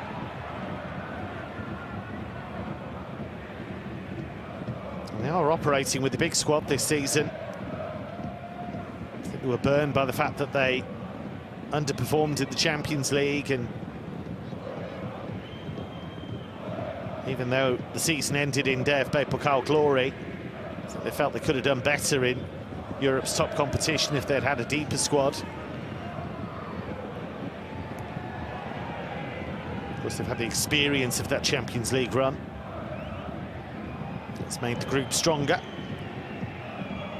and they'll be expected to at least make the knockouts of the Europa League, and they'll hope they can make the top 8 and qualify automatically for the last 16.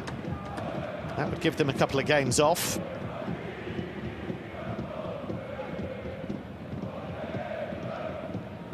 Chris Führich trying to give Krzyzewski a few problems.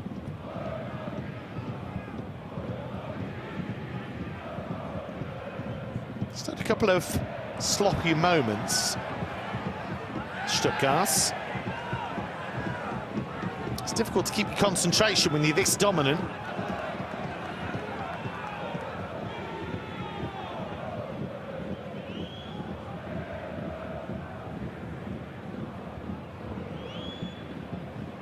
Nati's almost the furthest forward at times, with Undav dropping a bit deeper. 11 minutes to go.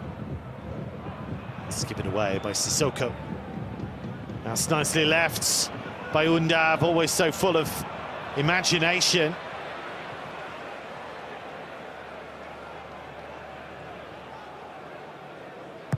Got to think that Undav's at least in the mix for a place in Julian Nagelsmann's Germany squad. He's the kind of player that you could bring in 20 minutes to go and he can make something happen. Oh, that was Sluice from Astignon, but Chabot got out the mop and cleaned up. Kvartek has helped it on. Krzyzewski couldn't find a way round Mittelstadt. Not the first, and he won't be the last to come up short against Stuttgart's number 7. 10 minutes plus stoppage time to go.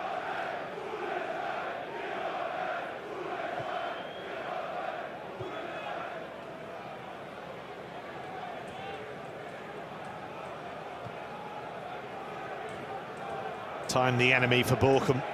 Fatigue the enemy for Bochum. He played with 10 men for the whole of the second half so far. Dennis Undav, outstanding once again. 3 shots, 1 goal, and the timing of that goal so important.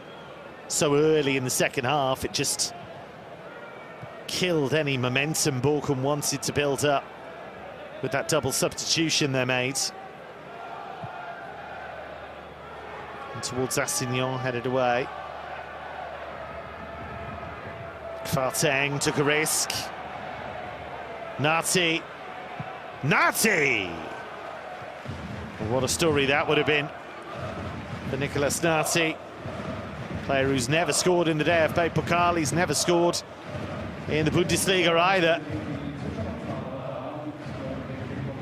And after a couple of years on the sidelines, he must have wondered whether he'd be able to get back to full fitness. But Stuttgart believed in him, Hoeneß believed in him.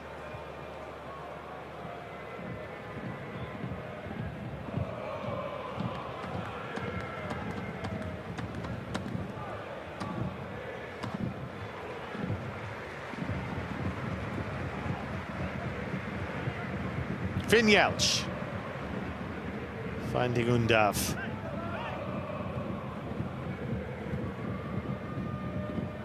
There's nobody quite like Dennis Undav.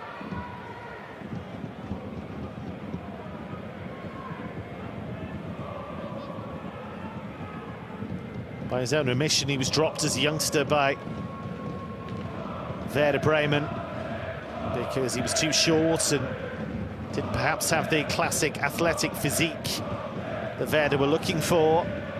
So his chance of progressing there was lost as a youth player.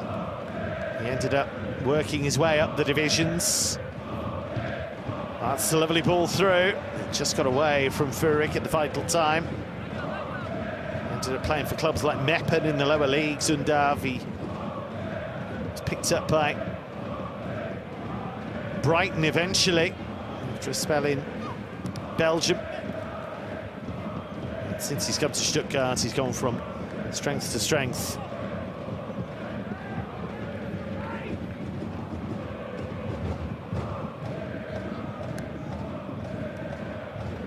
Seven minutes to go. Again, given away in a dangerous area. Shemer Andres. Assignon couldn't get the shot away, and then Führig did. But it was too close to Timo Horn. Well, they're not going all out for a third goal here, Stuttgart, but they're pushing just enough to keep creating chances.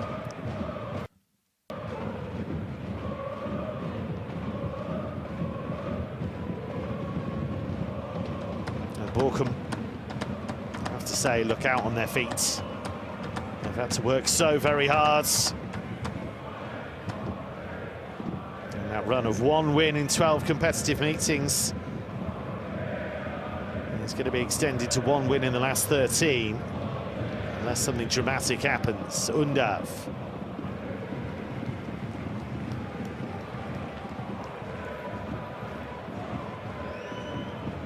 Not quite the ball he wanted.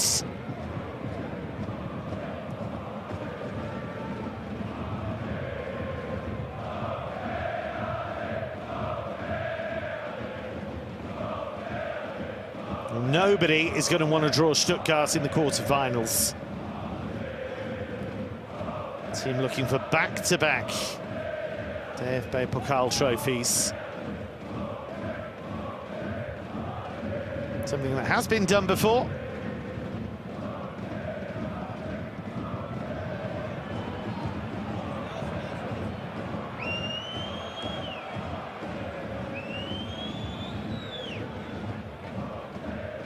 It's a bit loose. He was looking for Shemer Andres. But every time Bochum clear it, it's coming straight back at them. I don't think Hofmann's touched the ball since he came on.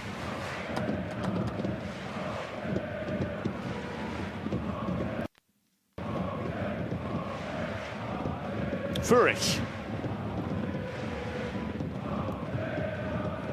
Stuttgart just serenely tiptoeing towards the quarterfinals. Poor old Philipp Strumpf will be left to reflect on. Pretty horrible first half for him. His own goal, his sending off. And That's what left Bochum in a hole going into the second half. And that hole was made deeper so early in the second half by that header from Dennis Undav.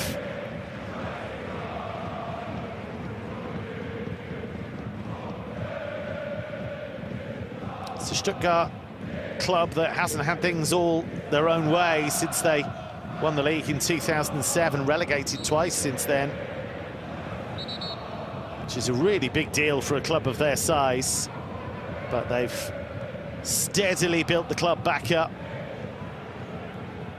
And now they are seen as one of the big hitters in German football, and Sebastian Hoeneß has done a magnificent job.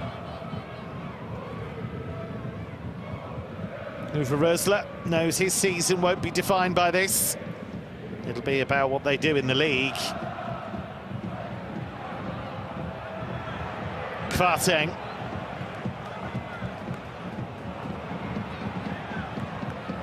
Couldn't find a way through, away by Mittelstädt.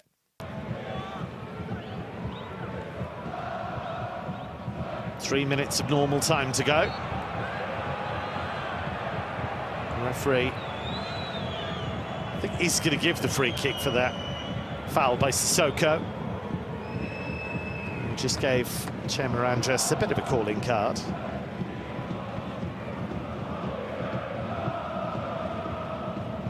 And we're going to see first appearance of the season for Leonidas Stergiou, who was out with injury and then found it really difficult to fight his way back in.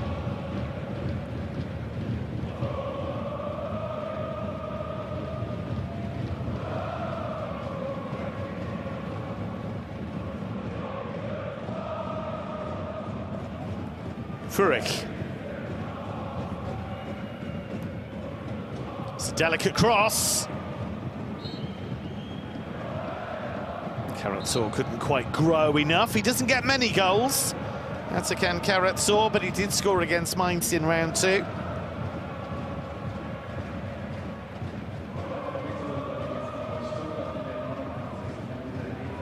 Can still see the bright side. So Stergiou on and Jelch off.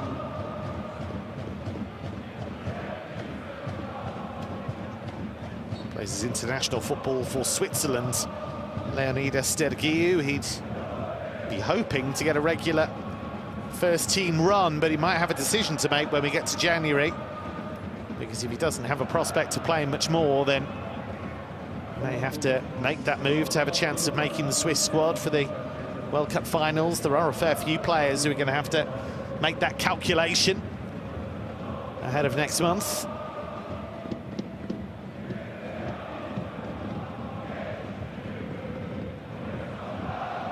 This has been very professional from Stuttgart.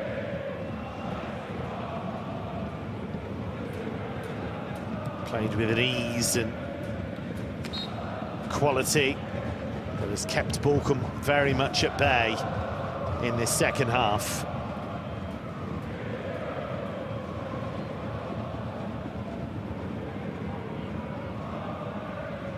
Not everyone's feeling very festive. But this will be long forgotten if Bochum end up winning promotion. Headed on by Kvarteng, and Kucierski trying to make something happen. He's looked really lively since coming on, Kasper Kucierski.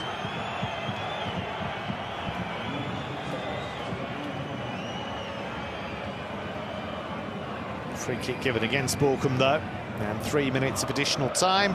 We're into the first of those.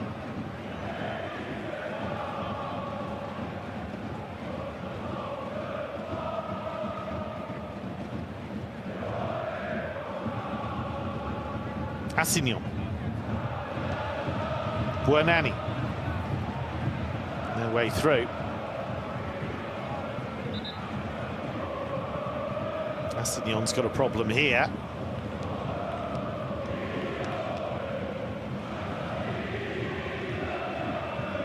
It's been tough sledding for Bochum in this second half. There's a forearm in the stomach there for Assignon.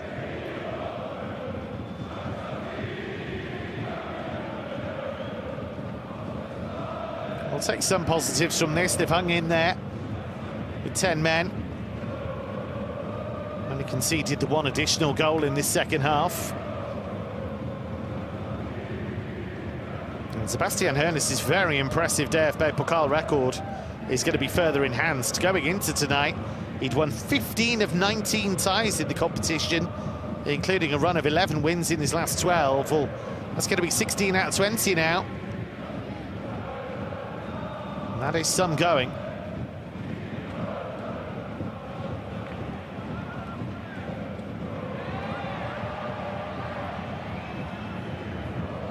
Assignon is the one final push for the third goal. Buonanni, always a tricky player, and he's done really well here. And I think Horn got a touch to that.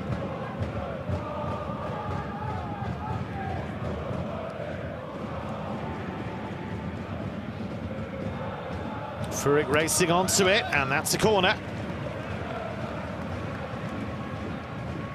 Stuttgart still chasing goal number 3 to add further icing to what is already a satisfying cake. It's great work, this, from Buonanni. Sebastian Hoeneß has talked a lot about him recently, the quality that he has. He says he has to become even more active in games and has to work harder without the ball, as Sissoko is levered off the ball, and that will probably be that. Stuttgart well on their way. Bochum brave in defeat, but defeat it will be.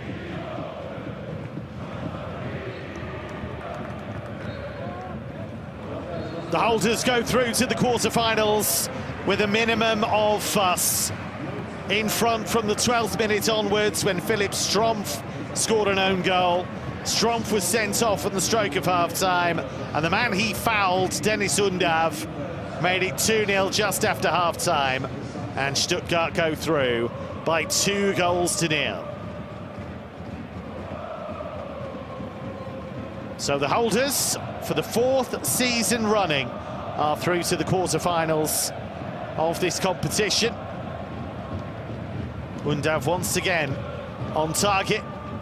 9 goals in his last 9 competitive games for VfB Stuttgart. For Bochum, no disgrace.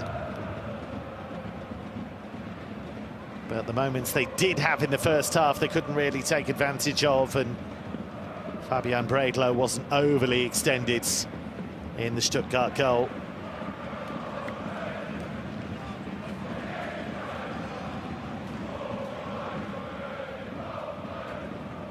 Stuttgart will take some stopping. It's a deep squad. It's a team that's playing good football. It's an important win away from home, because their away form has not been great this season.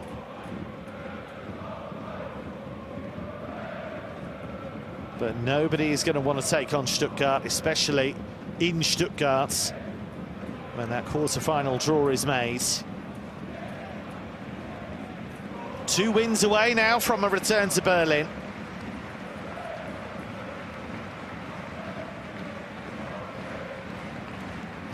And we saw the gap between these teams, both with 11 against 11 and 11 against 10, more naturally. But the Bochum fans will respect the effort, respect the commitment, the desire.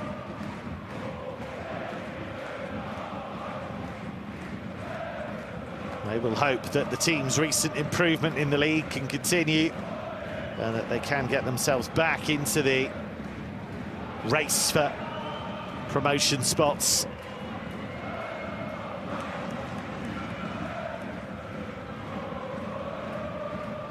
Uwe Rösler said his team would have to suffer tonight, and suffer they did. But they didn't really make Stuttgart suffer at the other end. And what a turnaround it's been for this famous football club in recent years. staring down the barrel of relegation when Sebastian Hoeneß first arrived at the club.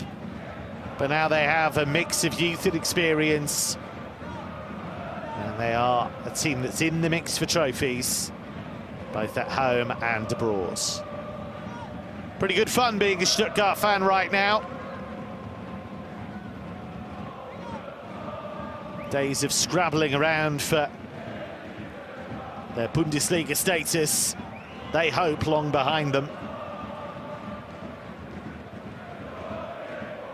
They have a goal scorer in incredible form in Dennis Undav. For Uwe Rösler, early days. But it's still 5 wins in 8 in all competitions. It's still only the second defeat they've suffered under Rösler.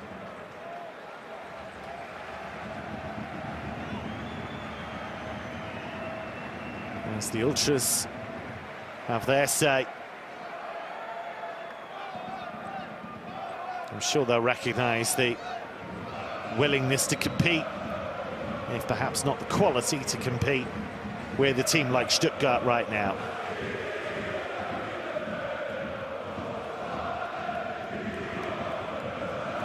Uwe Rösler experienced. He will, I'm sure, have drawn some conclusions for the last few weeks. He'll work with Simon Zoller, former Bochum striker, who is now head of first team affairs. They'll work together on the transfer targets that they'll try to bring to the club in January.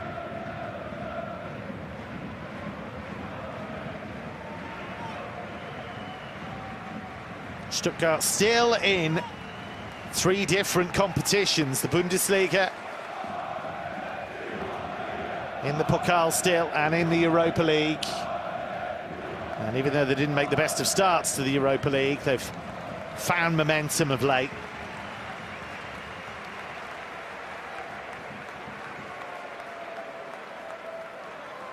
Could they do it again? It's a competition that Sebastian Hoeneß takes very seriously. You can see that with the team selection tonight. He went strong, very strong indeed.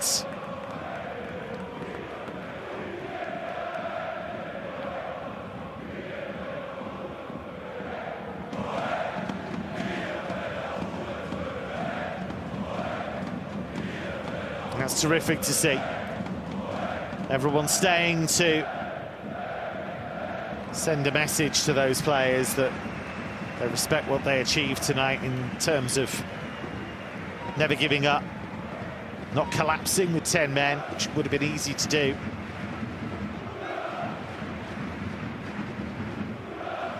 Stuttgart were able to go down a couple of gears in the latter stages, but they did keep pushing for a third goal.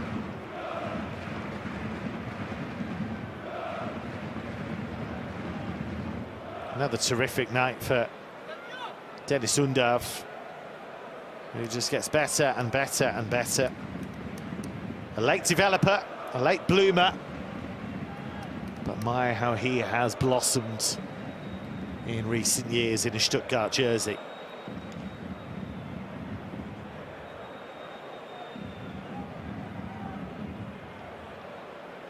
So a fine win for Stuttgart.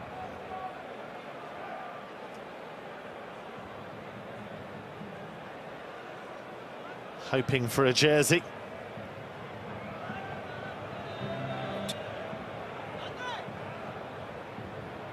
Something we see so often nowadays.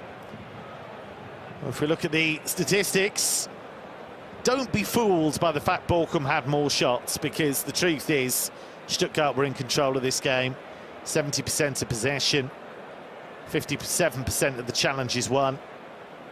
Covered 6 kilometres more than Bochum, but of course that's skewed by the fact that Bochum had a man sent off. But this was strong performance by Stuttgart, and they were never truly uncomfortable in this game tonight at the Ruhrstadion. Well, this was the moment that really set Stuttgart on their way. as Strumpf got up above Mats Panovic and headed the ball into his own net. Timo Horn unable to claw it out, and a horrible moment for the former Ulm player. And then early the second half, Undav to Stiller to Leveling, and Undav carried on his run and guided the ball deftly into the far corner. Just watch Undav here. Lets the ball go, and then he's off. He knows exactly where he wants to be, in between defenders. That's a proper striker. It's a centre-forward's goal, that. Goal poacher. Just so intelligent with his movement. Doesn't have to be the tallest, doesn't have to be the quickest. He's the smartest, maybe. And he's loving his football right now, Dennis Undav. And he will hope to be smiling at the World Cup in the summer. And in the end, comfortable win for the holders Stuttgart, who have made it through once again to the quarterfinals. And for Bochum, brave failure on the night. Plaudits, but no progress.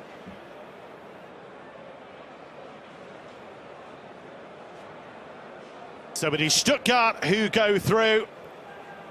The final score at the Ruhrstadion is Bochum 0, Stuttgart 2. The holders go through.